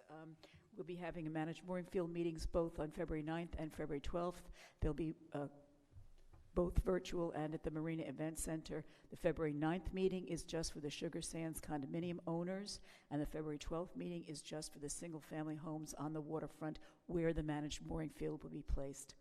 We'll also be having a Riviera Beach Town Hall on February 18th. That will be at the Marina Event Center as well as virtual. We have a lot of topics on the agenda, so please stay tuned for how to get that online if you're not available to come virtually. I won't go over the whole list; it's too numerous to mention even here. We'll be taking applications for the Riviera Beach, Palm Beach State College cohort. So please contact Sam Brown for more information. His email address is stbrown@rivierabeach.org. The two programs being offered are Business Specialist, and that's a 12-credit CCC or college credit certificate, and the other one is Logistics and Transportation Specialist, which is a 15-credit. He always tells me I say 18, and that's wrong. It's a 15-credit CCC. We have 40 cohort students that will be graduating with both their business specialist certificate, and 20 of those will be graduating this summer with both business specialist and the logistics and transportation certificate, 5 of which have earned enough credits to obtain their associate's degree from Palm Beach State College this fall. So we're really happy about that and excited about them and their future. If we have no other business, this meeting is adjourned.